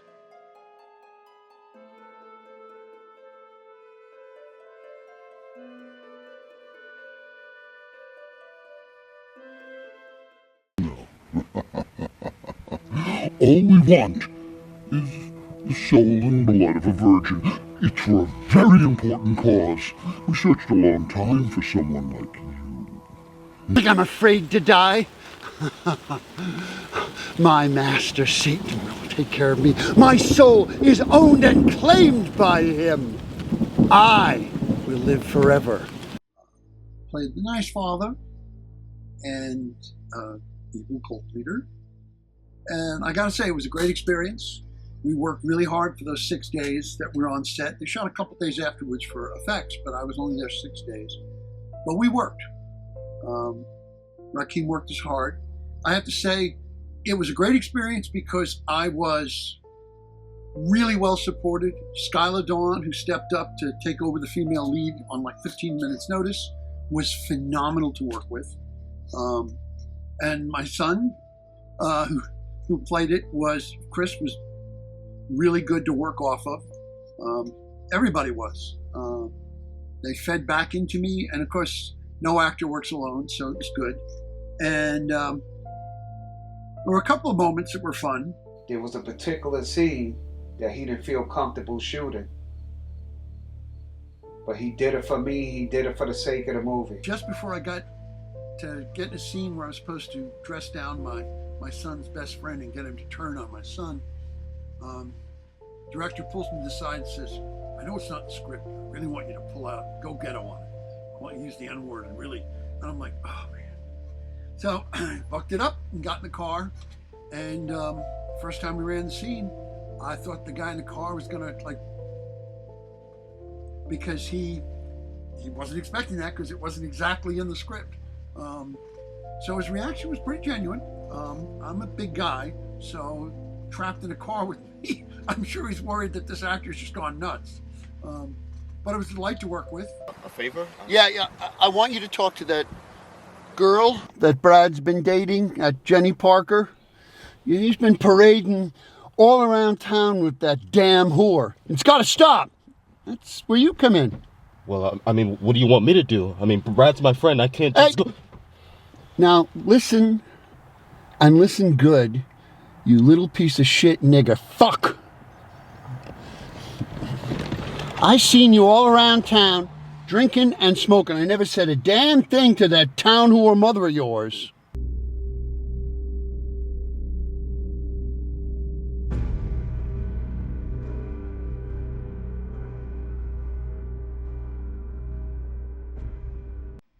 The sheriff. Harvey, who played the sheriff in the movie, was a card. And my first scene actually was with him. I'm on the stoop having coffee when he comes by, and I won't let him in the house. And we just did our nice, low-key, I know you know something, and you know I know something, but I ain't going to tell you what I know, and you ain't going to tell me what you know. And I thought it was a really fun scene. And he just sort of, his version of Sheriff Andy getting all exasperated as the movie went on. Morning, Elliot. Just standing on my stoop, drinking some coffee. Didn't think it was breaking any laws. I mean, I know it's a curfew, but I'm right here outside my house drinking coffee. Besides, shouldn't you be out looking for Daniel Rogers' killers? Well, I'm launching the full investigation. Too many things have been happening about here. A lot of people have been disappearing. And nobody showed up for church services this morning. Not even you. Well, I had a long night last night. Decided to have some father and son time with Brad. That's not against the law to have some time with your kid. No crime.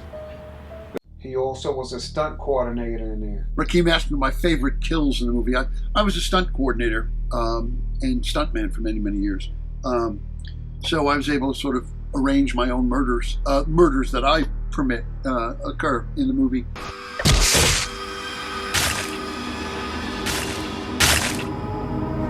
I don't know. Every one of them was unique. The decapitation, the stabbing. The thing about stunts is it's like a magic trick. A lot of fights, for instance, punches, happening. Wow. It's because the camera has less depth than the human eye. So a lot of it's about being able to pass an object between the camera and the individual. And if the correct sound effect or reaction is put in, the person feels it. And you get to know what those angles are as you do more and more of this nonsense. In terms of kills, I don't know. I think the first one we did in the woods was kind of cool by the car.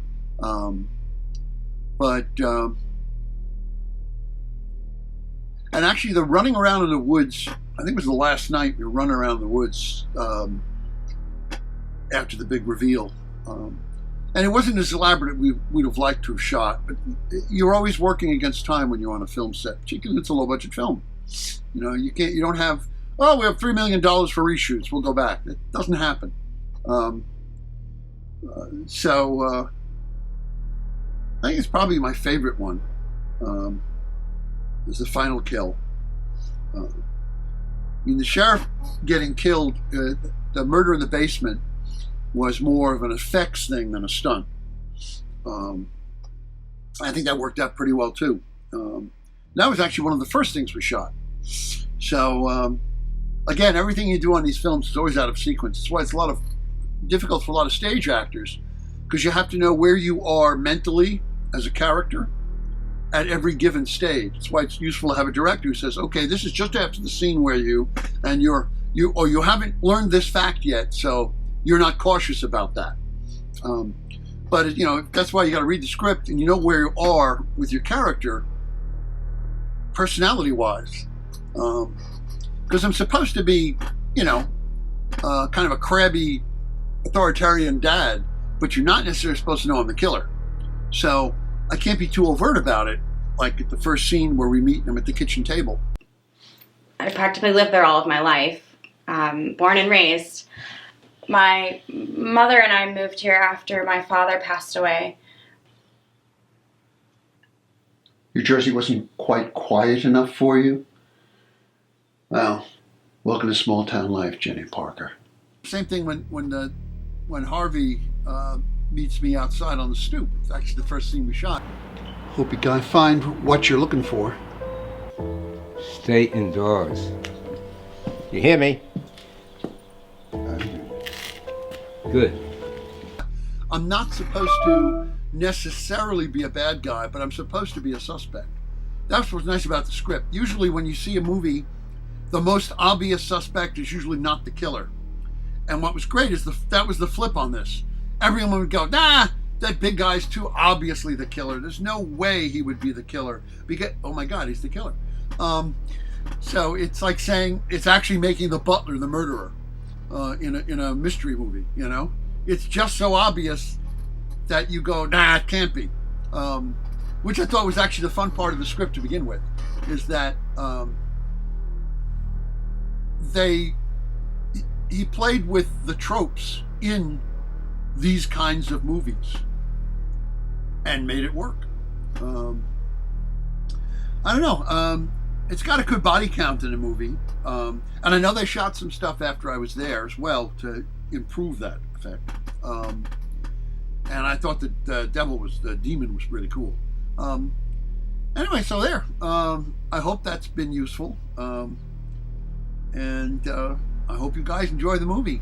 And I hope it's a movie you can watch again to enjoy the little subtleties in there. Because actually, I think all the actors I worked with on that, I saw them do some stuff on the set that was nice and subtle, which you don't always see in these kind of movies. And I mean, I tried to, but I'm too big a guy to be terribly subtle. Mr. Teal James Glenn had the most kills in a movie. He knew exactly what I was trying to execute. Some really good, interesting locations. Not much else to say about it, except it was a good script. Spooky. The final cut of the film was pretty damn good. Although, again, I learned the monologue for the evil cult leader But then I realized, why am I learning this? Because he's not shooting my face. The whole idea is to not know it's me, and he shot from the back of the hood. I could have recorded it wild elsewhere and just burbled anything in person, and they altered my voice anyway. But I thought it was hilarious. It was good practice, because it was a good fire and brimstone bad guy speech, which I enjoy doing.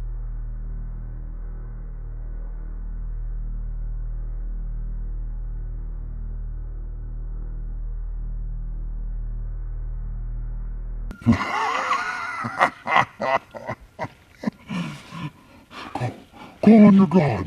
What? I don't think he can hear your pathetic pleas and prayers. I don't think he's ever heard your pleas or prayers. So all in all, that was a really good experience. I'm looking forward to maybe reprising the role, but certainly looking forward to seeing this in a DVD out there, and world see it. So thank you very much. I hope you all enjoy it, and all of the other Scared Stiff films. Teal James Glenn, out.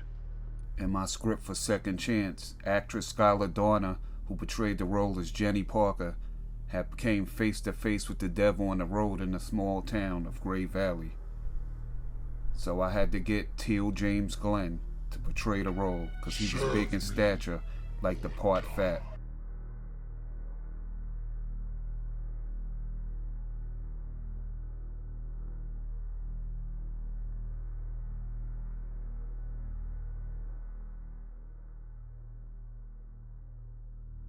Hi, my name is Greg Peroff. I played Father Frank Nelson in the film Second Chance by Rakeem Lawrence. Did you hear that?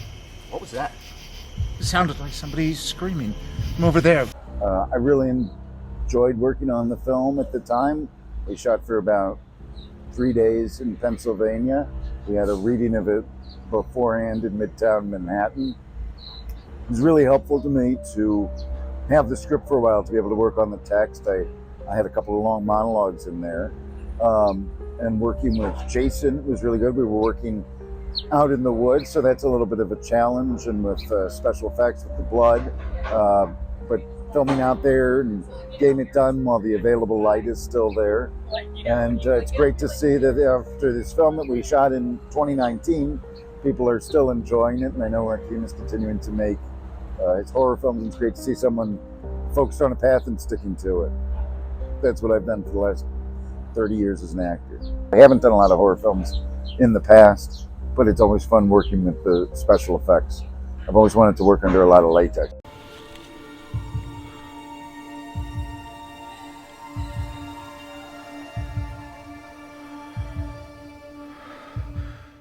When I first auditioned Skylar Dorner, I knew she had talent. I hired her to play Mary Fisher, Sarah's mother. But then, the actress that was supposed to play Jenny Parker canceled at the last minute. So Skylar Dorner asked us, could she step up and play the role of Jenny Parker, and I gave her a chance. The executive producer, Bill Chitsey, agreed. And we made it work, and she made it work. She memorized all the lines and gave us a great performance. She did a very excellent job.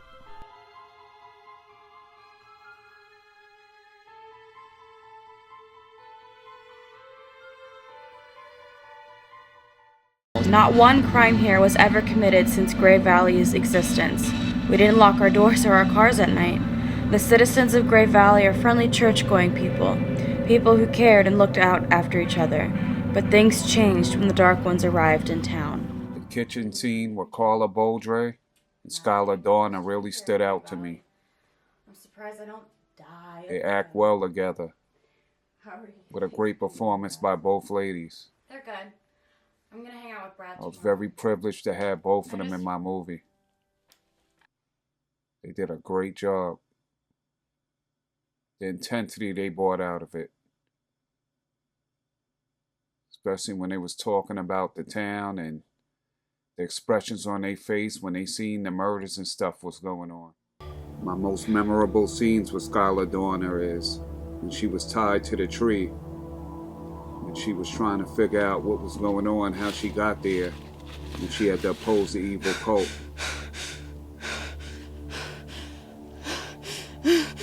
Another scene that really stood out and showed me her acting is when she came face to face with the devil at the end of the movie. My soul free! I don't believe in you! God has my soul! It really did something for the movie, that great acting. I rebuke you, Satan! Very well.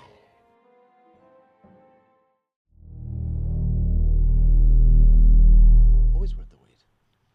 Skylar Brad. Dorner You're also had some so great sweet. scenes with Chris Banks.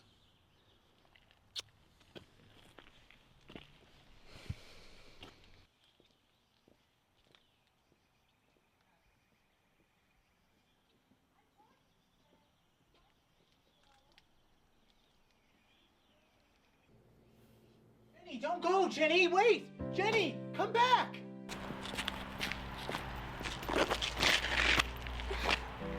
Goodbye, Brad.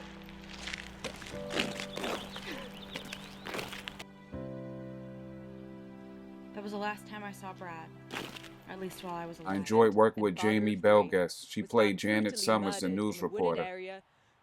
She did a very good job in the movie, and I really enjoyed her performance. Father Frank Nelson has been missing since yesterday night. She had a lot of great scenes and an amazing look for the part. I hired Guy Fumarelli to play John Smith, the news cameraman. He played alongside Janet Summers, played by Jamie Belgas. They acted well together Think of that genius?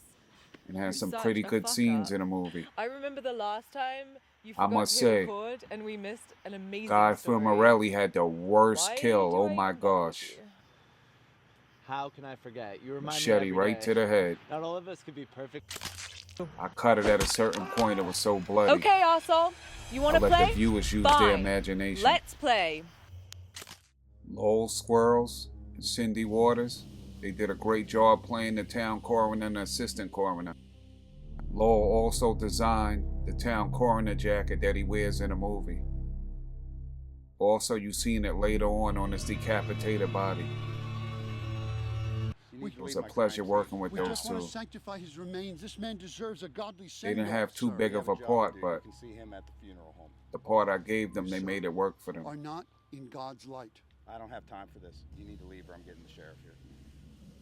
Hi, I'm Lil Squires. I played the coroner on Second Chance with my good friend Jay. It was a great experience. It was my first movie. I really wanted to learn because I have a love of filmmaking myself, and that's how me and Jay met. So I did everything I could on there to try to help out, and ended up playing this small part and had a great time doing it. We went and filmed in the woods. We were all over the place around the Poconos area. Jay, great director, knew exactly what he wanted to see, and we gave our best to give him that.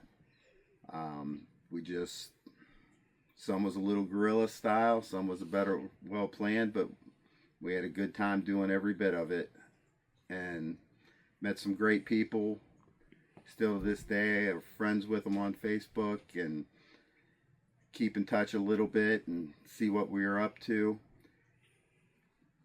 And it was just a really good experience. And Jay is one of the best friends that I could have, and I'm privileged to have been a part of this movie. And if you don't own it, go out and buy it. Support us. Make the money. That's what keeps us being able to make these new films for everybody. So everybody have a good day. Signing off. Chris Banks did an amazing job as playing Brad Fuller. He played the son of Elliot Fuller, portrayed by Teal James Glenn. Everything religious is What a gone. phenomenal actor. He doesn't even go to church anymore. He's just acting really weird. He nailed my script to the T, especially in the emotional scenes.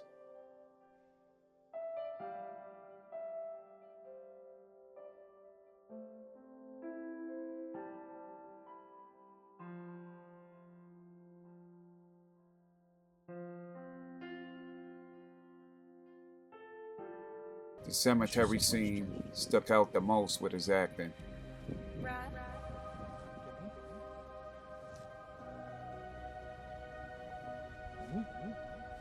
Jenny, this isn't real. You're dead. You died.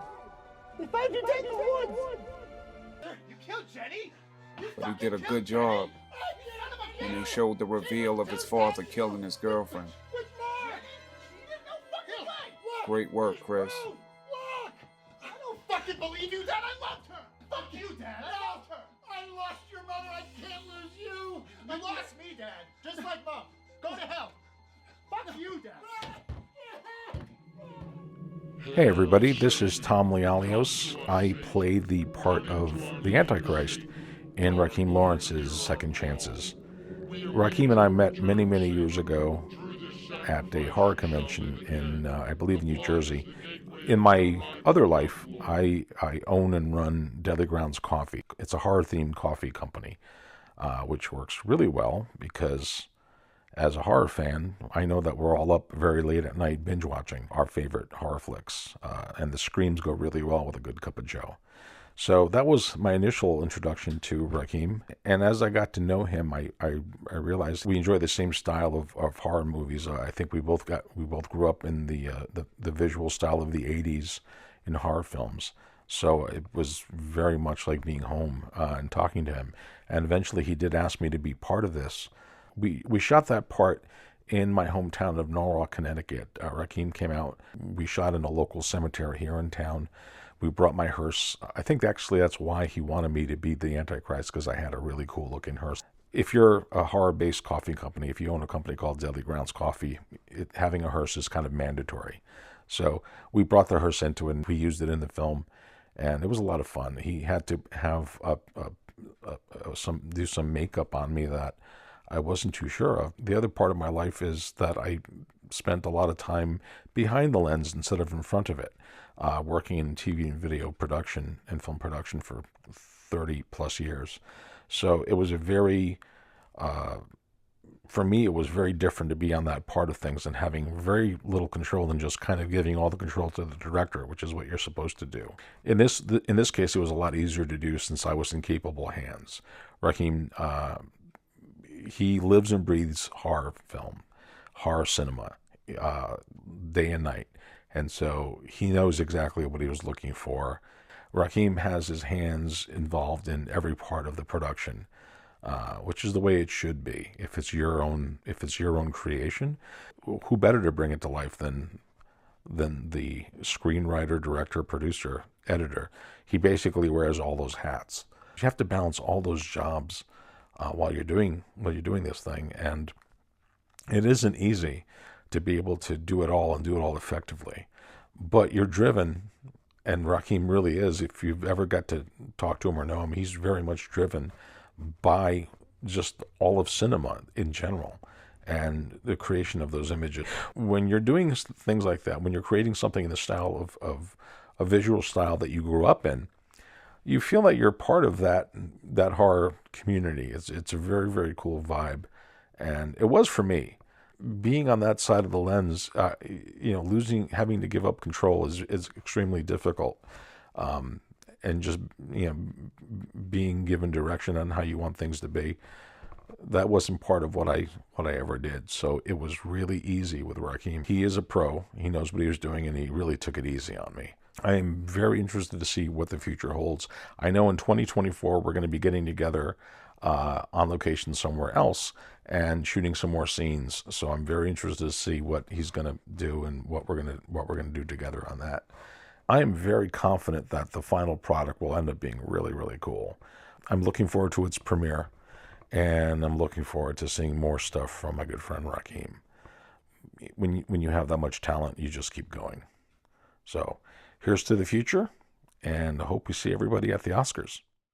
Not only was William Chitsey, better known as Bill, the executive producer of Second Chance, but he also was an actor. He played the town mayor, who was so hungry to be re-elected, he really didn't care about the townspeople. Bill put on a great performance. He brought a lot to the movie Second Chance, especially behind the scenes. Props, costumes, transportation. But his character was phenomenal. Thank you, Bill, for your contribution in the movie. Bill only had a few scenes. One that was with Harvey Kaufman, who portrayed Sheriff Wilson. It's election time. I'm not going to get reelected like this. It was very dramatic. And that's all you care about. All you Very care well about done is and put getting together. reelected. That's what your priorities are. Don't give me that crap, Wilson. If I go, you go. And he had a scene where he met his demise in the woods.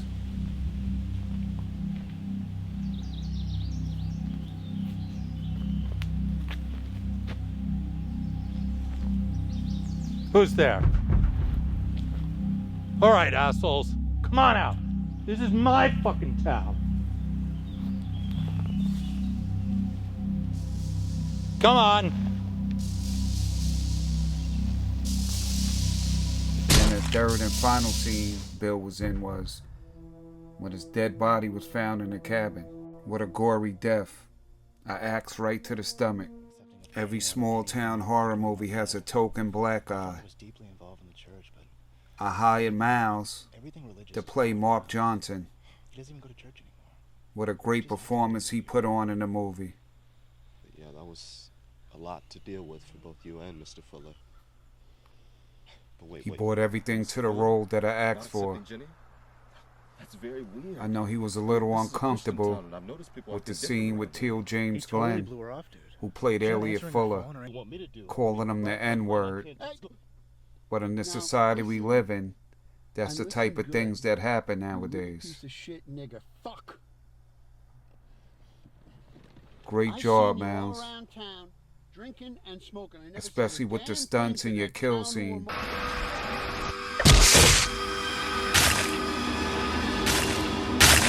My favorite scene that I directed Miles in, as portraying his character as Mark Johnson, was when he had to go meet up with actress Skylar Dorner, who portrayed Jenny Parker, at the house to convince her that her boyfriend in the movie, Brad Fuller, portrayed by Chris Banks, was cheating on her. The scene had a lot of tension, a lot of emotion, and I think it serves its purpose Do you want something to in the drink, movie, or- and it No, was thanks. well done. Listen, Jenny. Well acted I hate out. to be the one to tell you this. Good I know you pacing, and good Brad have been on the timing. outs lately. Did Brad send you I really here? thought Because it if he came out did- well. No, listen, Jenny. I saw Brad today with Tina Reed. in the Miles woods. is a They were making phenomenal out. actor. I saw them, but they didn't see me, And I he didn't had a stick lot around to see how far contribute to my movie Second Chance. And I thank you for that, Miles. Brad did that, but oh god.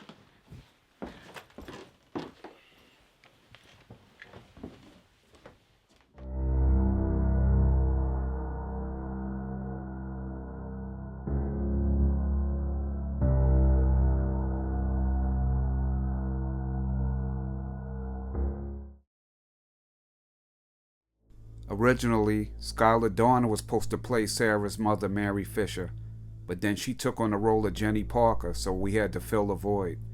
So she introduced me to one of her actress friends, Ellen Adele McCann. I hired Ellen Adele McCann after she read for the part, and I was very convinced that she would be the one for the part, and she did a great job. Ellen had a lot of great scenes. A few of the great scenes she had was the one with Harvey in the woods, when she came face to face with Harvey's character, Sheriff Wilson, when she was demonically possessed by the devil. We'll catch you and we'll find you. There's nowhere you can hide from us. That another scene I like when she was in a daze and Harvey found her posting up signs from her missing husband. Acting was great in Come that on, scene, snap and I out of it. really enjoyed it. Sheriff? I'm just fine, Sheriff. Ellen Adele McCann did a great job in Clean up Second missing Chance, person and flyers. it Jim's was a been missing pleasure for 2 working with days. her. I tried calling the station. Another scene that I enjoyed with her was the ending, Didn't you hear me? I was called. when she got away with a baby, You and Mommy are safe. while the rest of the cult was slaughtered. We're gonna go find a new place to live. This gave way for a part 2. Nice acting, Ellen. We enjoyed your performance, and it was a pleasure working with you. Cut. Mr. Fuller, not accepting Jenny? That's weird. I mean, this is a Christian town, and I've noticed people acting different around here lately. Dude, he totally blew her off. It screwed up things really bad for me. She's not answering my calls or answering the door. The thought of marriage never crossed my mind. I mean, not now. Now that my mother's gone, I want to leave my father. I love Jenny. I would never second guess that feeling. I thought about taking Jenny and escaping town. Where would you go? Out of here.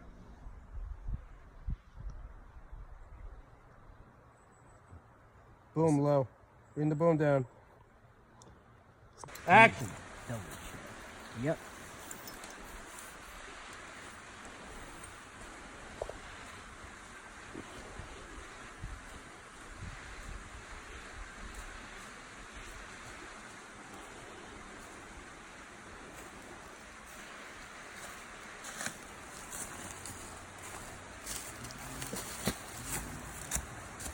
And then on a block camera. Yeah. And we just hear. Yeah. Cool. Action.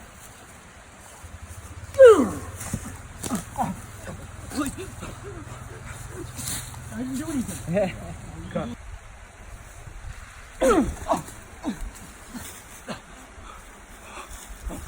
Please, I did everything you asked. Do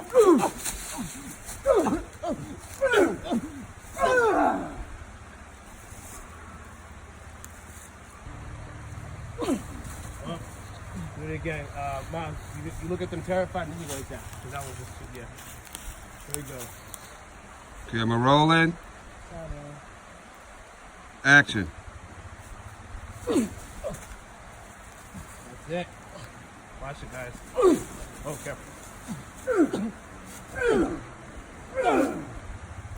Check it. The boom, is it on? That's the only shot we need of him down on the floor. All right, here we go. Action.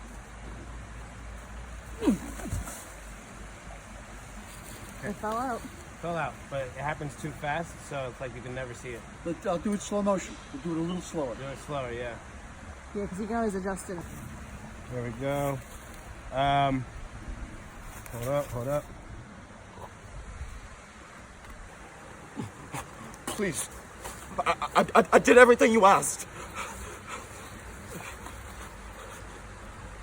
Okay, bring it back. Good stuff.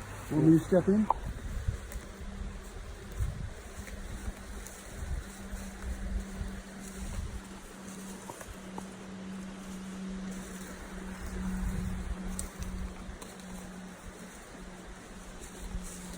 Good.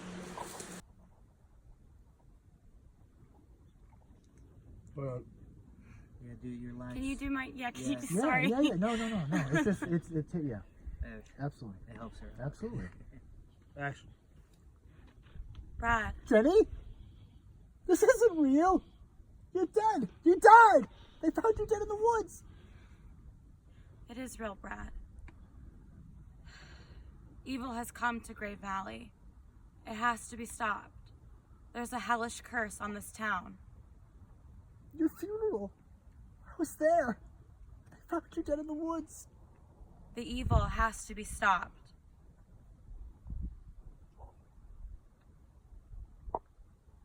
Action.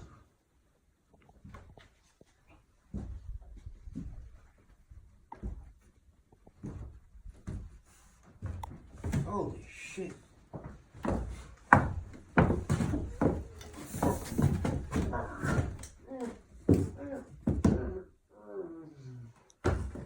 Cut.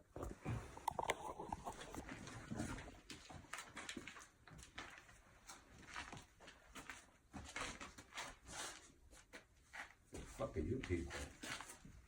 What the hell's going on here?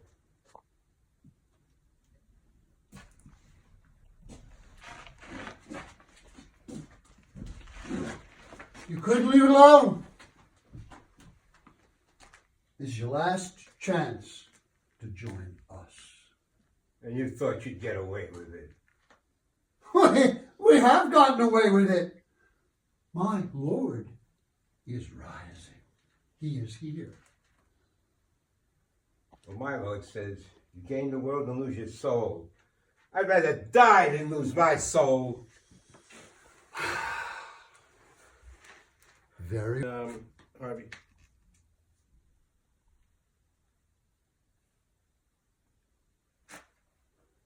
What the hell is that?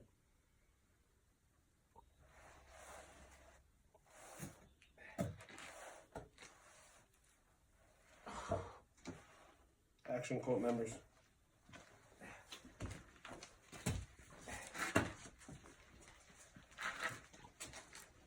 Who the hell are you people? Answer me.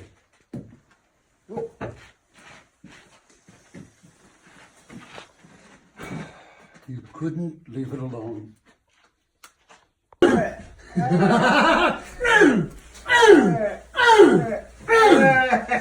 Keep hitting it. You gotta. They don't still pick it up? Okay. They'll still pick it up. Right. Thing is. So you do a boom. What do you think? All right. Sure. Yeah. Rolling camera. Is the boom on? Beautiful. Got eye, you Silent film. There we go. All right, we're rolling camera, rolling sound. Action.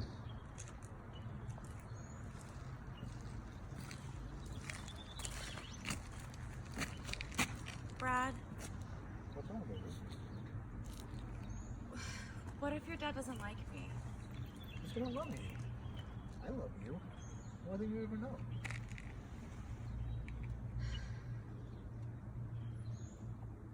I mean, we're in our 20s. I want his blessing, but I don't need it. We love each other. We don't need permission. Besides, your mom adores me. Okay. Lover boy, I don't think I'm ready for Sex. It's okay.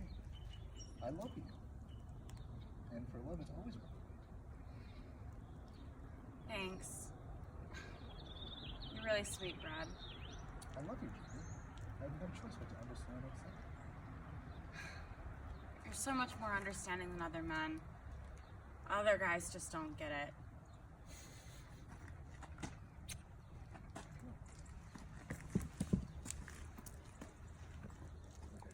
Cut. What's up, brother? My name is Chris Banks. We're out here shooting with Rakeem. Second Chance. Coming soon. I'm Skylar Donna. I'm playing the role of Jenny Parker. And I'm just really happy and excited to be on set working with Rakeem, legendary. And Chris. And Chris, I guess. And the crew and everyone else. And everyone's been really great. Yeah. Coming your way. Hi, I'm Teal James Glenn, working on the set of Second Chance with Rakeem. You're going to frighten you out of your wits when this movie's done. Action.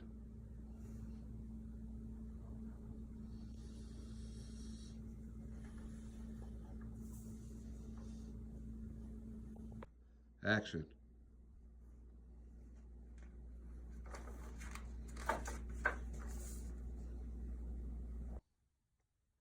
Action.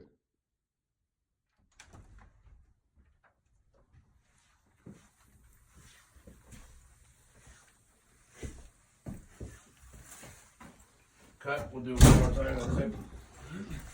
Camera rolling sound. Action.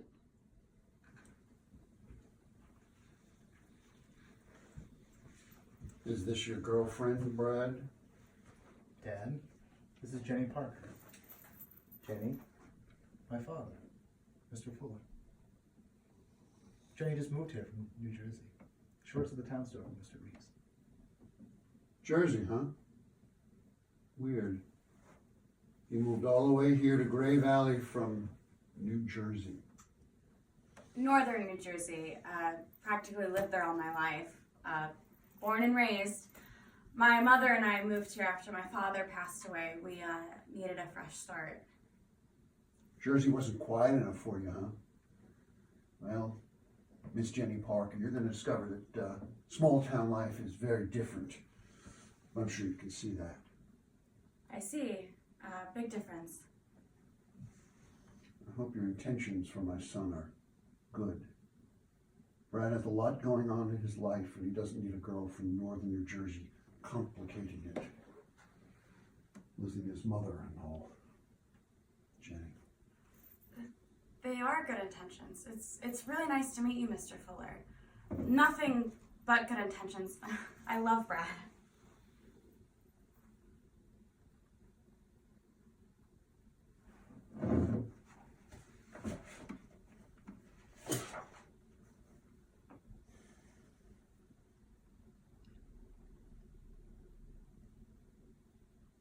Cut. That's dramatic, okay. and you're rejected. Think about when you were rejected sometime. Never happens. I know what you mean. Put Yeah. yourself in this context. Yeah. Of you I know meeting what you your mean. mother And he it's, rejects you. you know, you go to shake his hand and you're, you know, emotionally pleading with him to accept you. He doesn't. Oh, wait, hold on. One more thing. Look at When she storms Chris out, and then walk out. what's his lies when she storms out? I don't have any. I mean, she The went last line is I Jenny. love Brad, and then And he just handshake, looks and at his then father disappointed. You look at him, you give him a disappointed look, and then you storm out after her. And then from there, we'll switch to this camera angle of her storming out the door, then we'll get y'all guys outside. Okay. Okay, I'll does do that it. sound good to Yeah. everybody? Yeah. Action. Is this your girlfriend, Brad? Dad, this is Jenny Parker. Jenny, my father, Mr. Fuller. Jenny just moved here from out of town. She works at the town store for Mr. Reeves. Jersey, huh? Weird. All the way to Gray Valley from New Jersey. Northern New Jersey. Practically lived there all my life. Born and raised.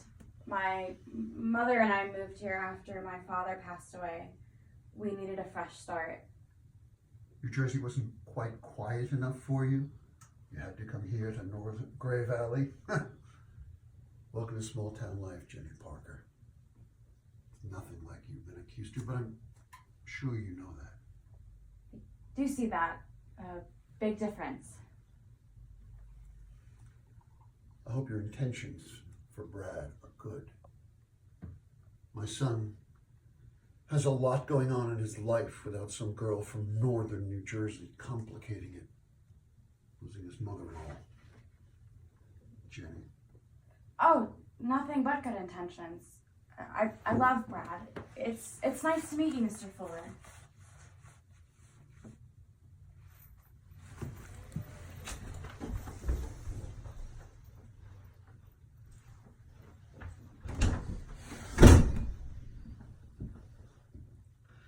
And cut.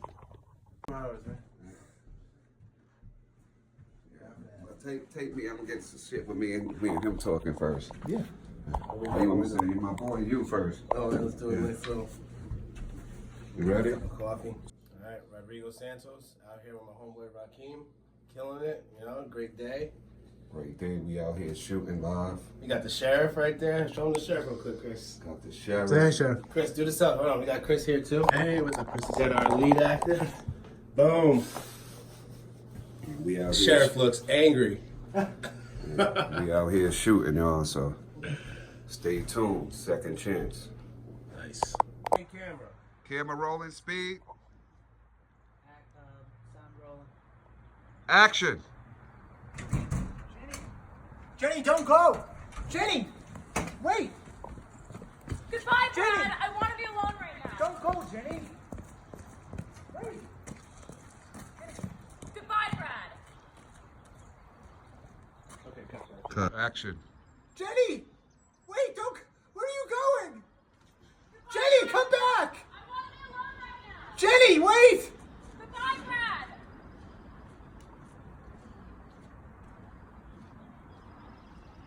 Camera rolling. Sound rolling. Action.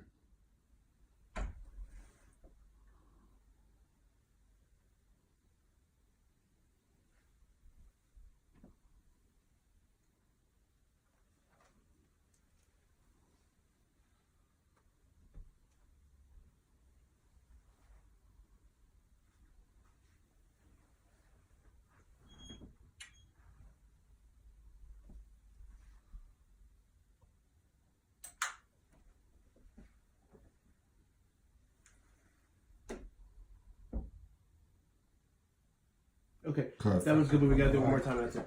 One more on the set. Camera rolling. Sound rolling.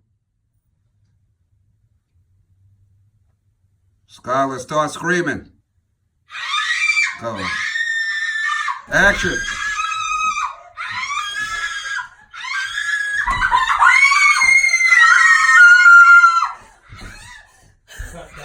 Cut. That's good. One more. One more. 1 second. Give me a second. Because the focus shit here is not cool. Is it on manual focus, the lens? No. Yeah, it is. Okay. Action. Action. Start screaming.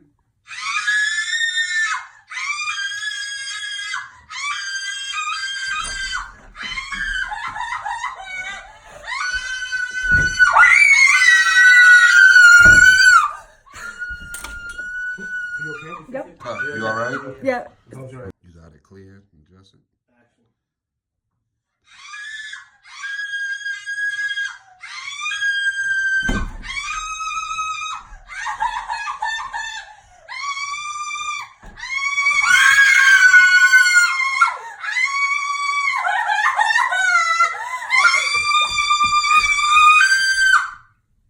Cut.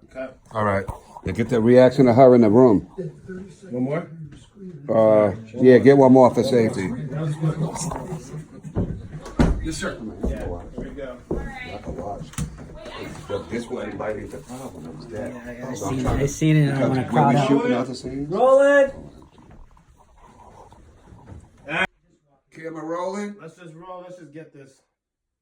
Rolling. Sound. Action.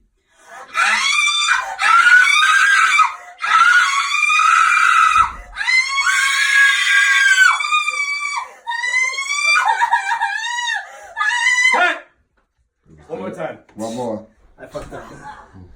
Let's do it again. Damn, that hurts. Yeah. I bet. Hey, Carla Boudreaux here on the set of Second Chance. I'm playing Elaine Parker. This is our sheriff. Hi, Harvey Kaufman. How you doing? And our director. Hello. Hey.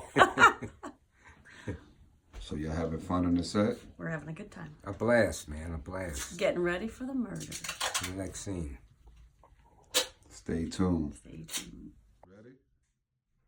Right on set. Is this a test still? Nah, we're gonna do it. This is the real life? Yeah. Alright. So, you know. Real deal. Everybody's got to be on check because, you know. you gotta One coordinate. chance. So, When Susie start rapping, Rolling. we put her next door pumping. You ready? camera rolling. Yeah, as soon as he Camera starts rolling. rolling. As soon as he revs.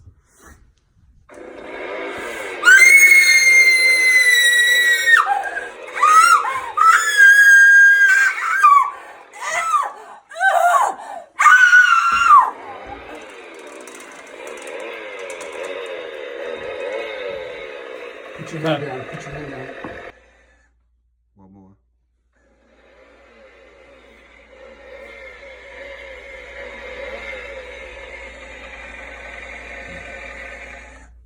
Cut. Let's go. Action. Beautiful night out here, Daniel. Good night to praise and worship our Lord. Another night our Lord Christ has made for us to rejoice in. You know, I love Gray Valley. I love the people in it. Gray Valley has good church-going people. Everything a town needs.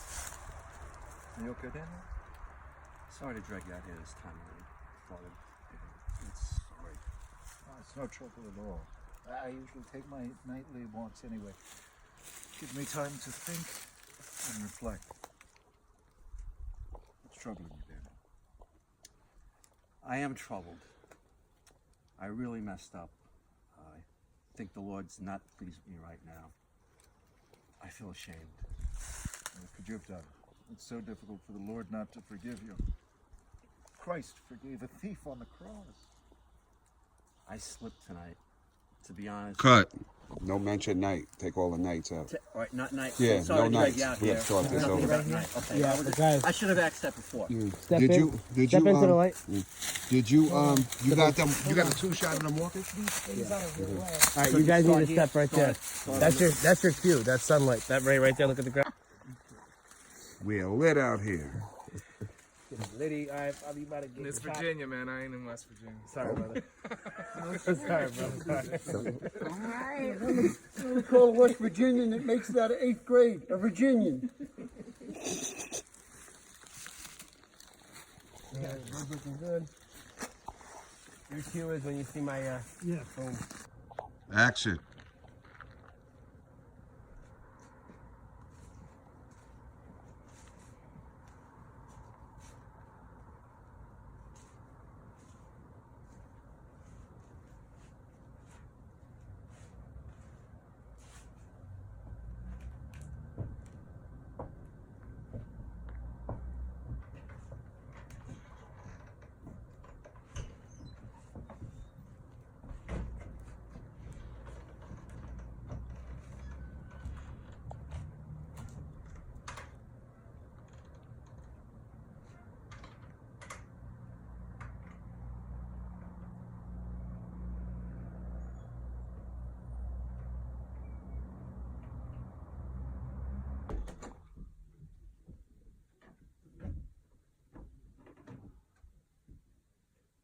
All right.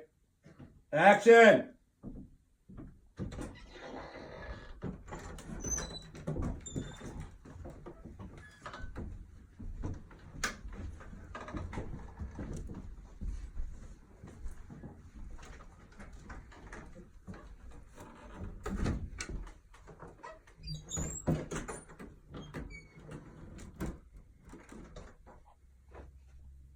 Okay. Cut. All right, and Camera rolling. Roll sound. Action.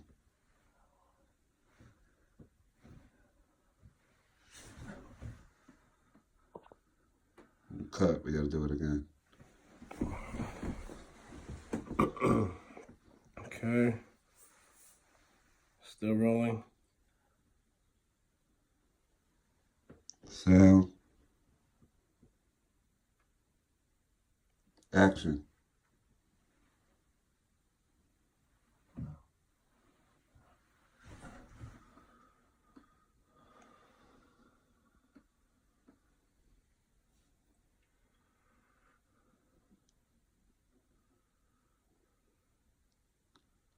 Cut. Yeah, you want me to be more towards the middle. No, you know what?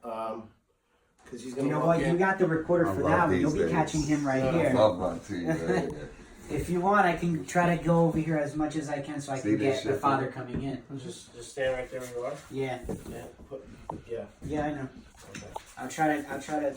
Are you getting like? He was the like, he ceiling was on more it? closer to here. Or he's good right there. It's Right? cheap. No one's ever gonna. Yeah. We're cheating this. No one's ever gonna do this. I'll look this over. No. There's still enough room for his props to sit on the bed. Am I in the shot? No, you're good. So Sean, come over there. Let's see this. Let's roll. All right, guys.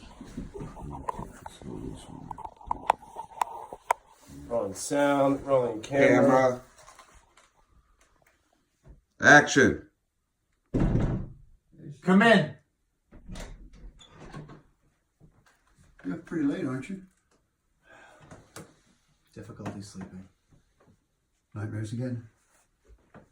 Yeah, the usual nightmares. How about Jenny? The last one was.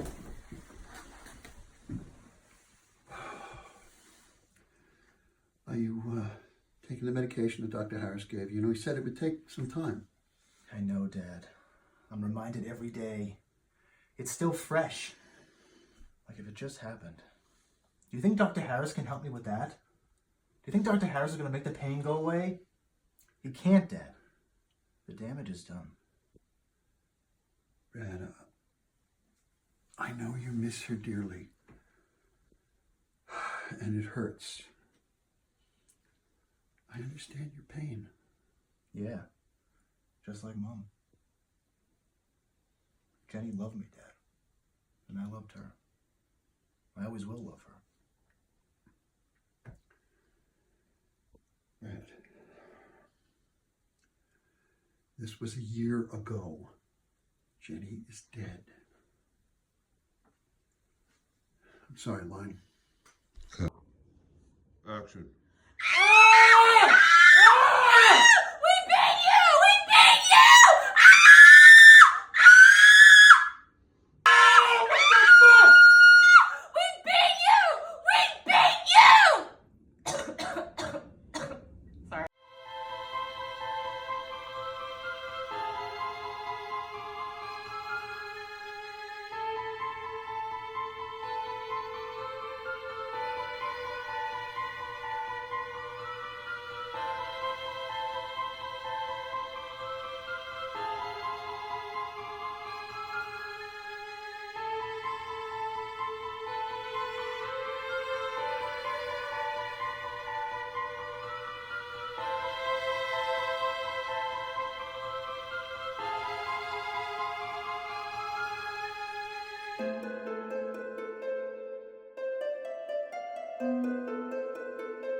This is one of our filming locations in Pennsylvania. This house used to be an old funeral home. We heard a lot of creepy sounds at night in there while filming. Some cast members actually stayed there. But this house is used as the Fuller residence and the Parker residence. Strange sounds was heard all through the night. The house gave off a creepy vibe. We even found caskets in the basement. This is one of our main filming locations though. The hallways was eerie. The bedrooms was haunted. Also, look at these old creepy paintings. Some actors swore they saw the eyes move.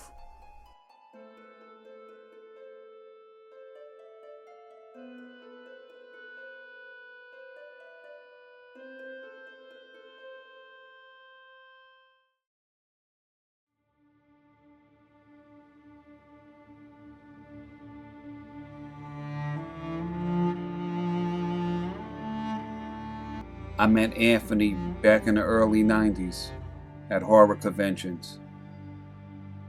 We both attended them. We both loved the horror genre. He was a great guy. I was saddened by his tragic passing. Anthony was a fan of mine and a good friend. He encouraged me to keep going with my career, even days I just didn't want to do it anymore. He motivated me. I told him about Second Chance. He said, why don't you use my house? I live in Wayne County, PA. So I went and scouted the house with William Chitsey. We loved the location, and we used Anthony's house to shoot a good number of scenes.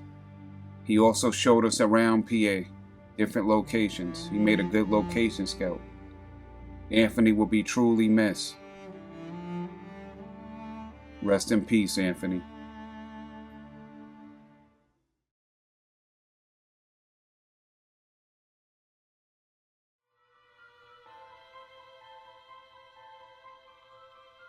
Gabrielle Rowland did a great job with the effects in Second Chance, who assisted me. She did some of the effects, I did some. We had a lot of fun doing them. It was a great experience. Hey, I'm Gabrielle. I'm working with Rakeem here, the director, working on Second Chance Helltime stories. I'm doing the main effects here. Some eyes falling out of heads, chainsaw throats, slit throats, ghouls, all kinds of good stuff, bloody stuff. So much blood, we're making people's bras pool. So, it's a good time here. What are you making up right now? Right now, we're going to be doing the scene where a kid gets his eyeball knocked clean out of his head with a baseball bat. Using some foam appliances, some good stuff. Blend it right in there. Making fake blood.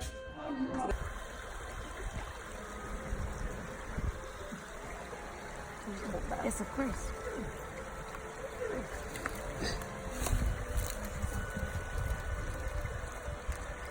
I'm putting too much pressure on your eyes, tell me. Okay.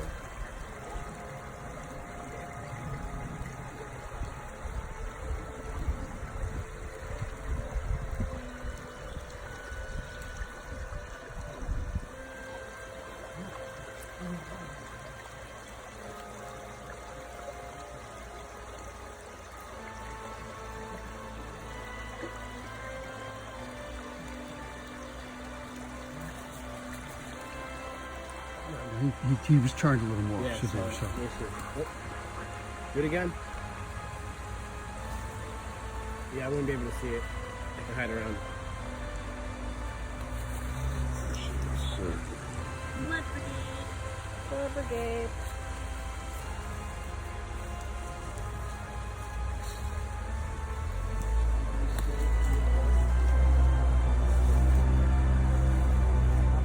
It is blood and popsicle stick. Blood popsicle stick. I'm just gonna Take some blood.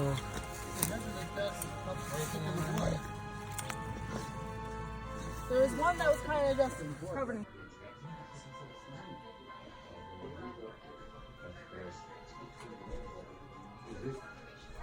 It's my wedding, my bridal makeup trial.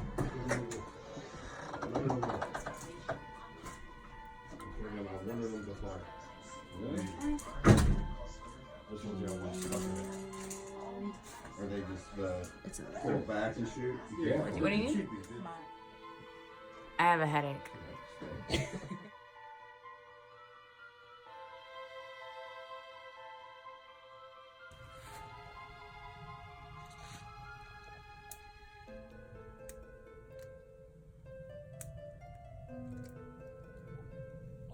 It helps that she's pale as hell. It blends really easy. It really does. This is my foundation, honey. Oh. This is my regular shade. She's just regular ghost. I got it. Hey, I'm Gabby. I also known as Dirty Paw Creations on most platforms. The lead FX artist for the movie. Of course, I got some help from other people here that know what they're doing. I'm just here to look pretty and get my throat slit. I'm getting hoarse from the screaming. Yeah, I definitely heard you down there from outside. Hopefully the neighbors don't. The neighbors probably wonder what's going on. That was a lot of screaming. What else is new from that house? Why are these neighbors used to that? That's scary.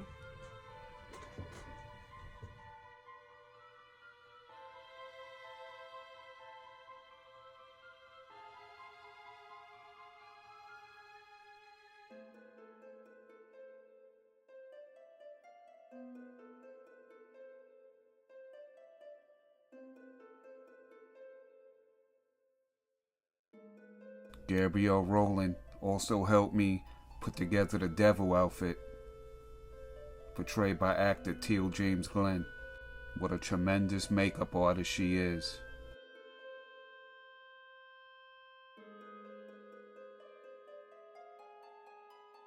Unfortunately, I had to go back and do some reshoots. We shot those scenes upstate. I did a lot of makeup effects for the reshoots.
It's not funny, Janet. I know it's you.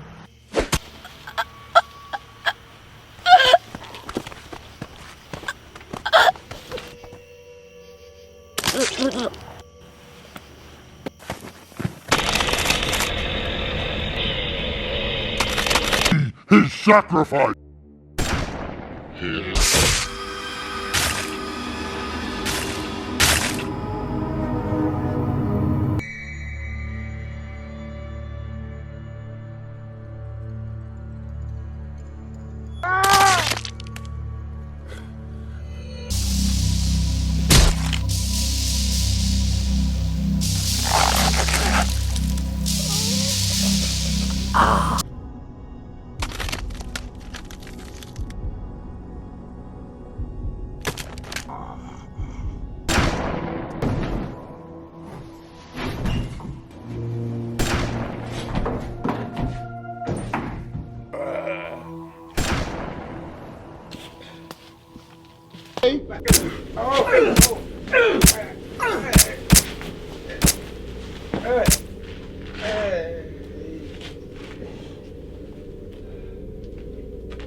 Destroying an evil.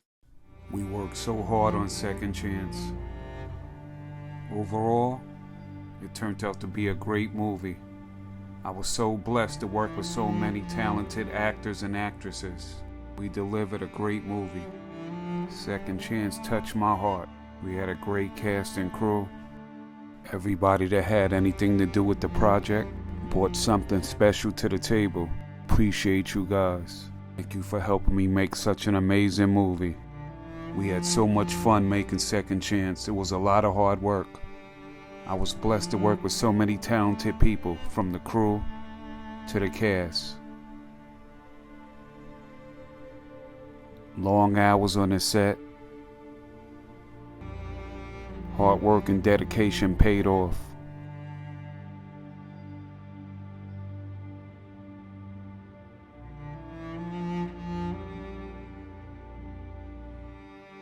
But at the end, we made a phenomenal movie.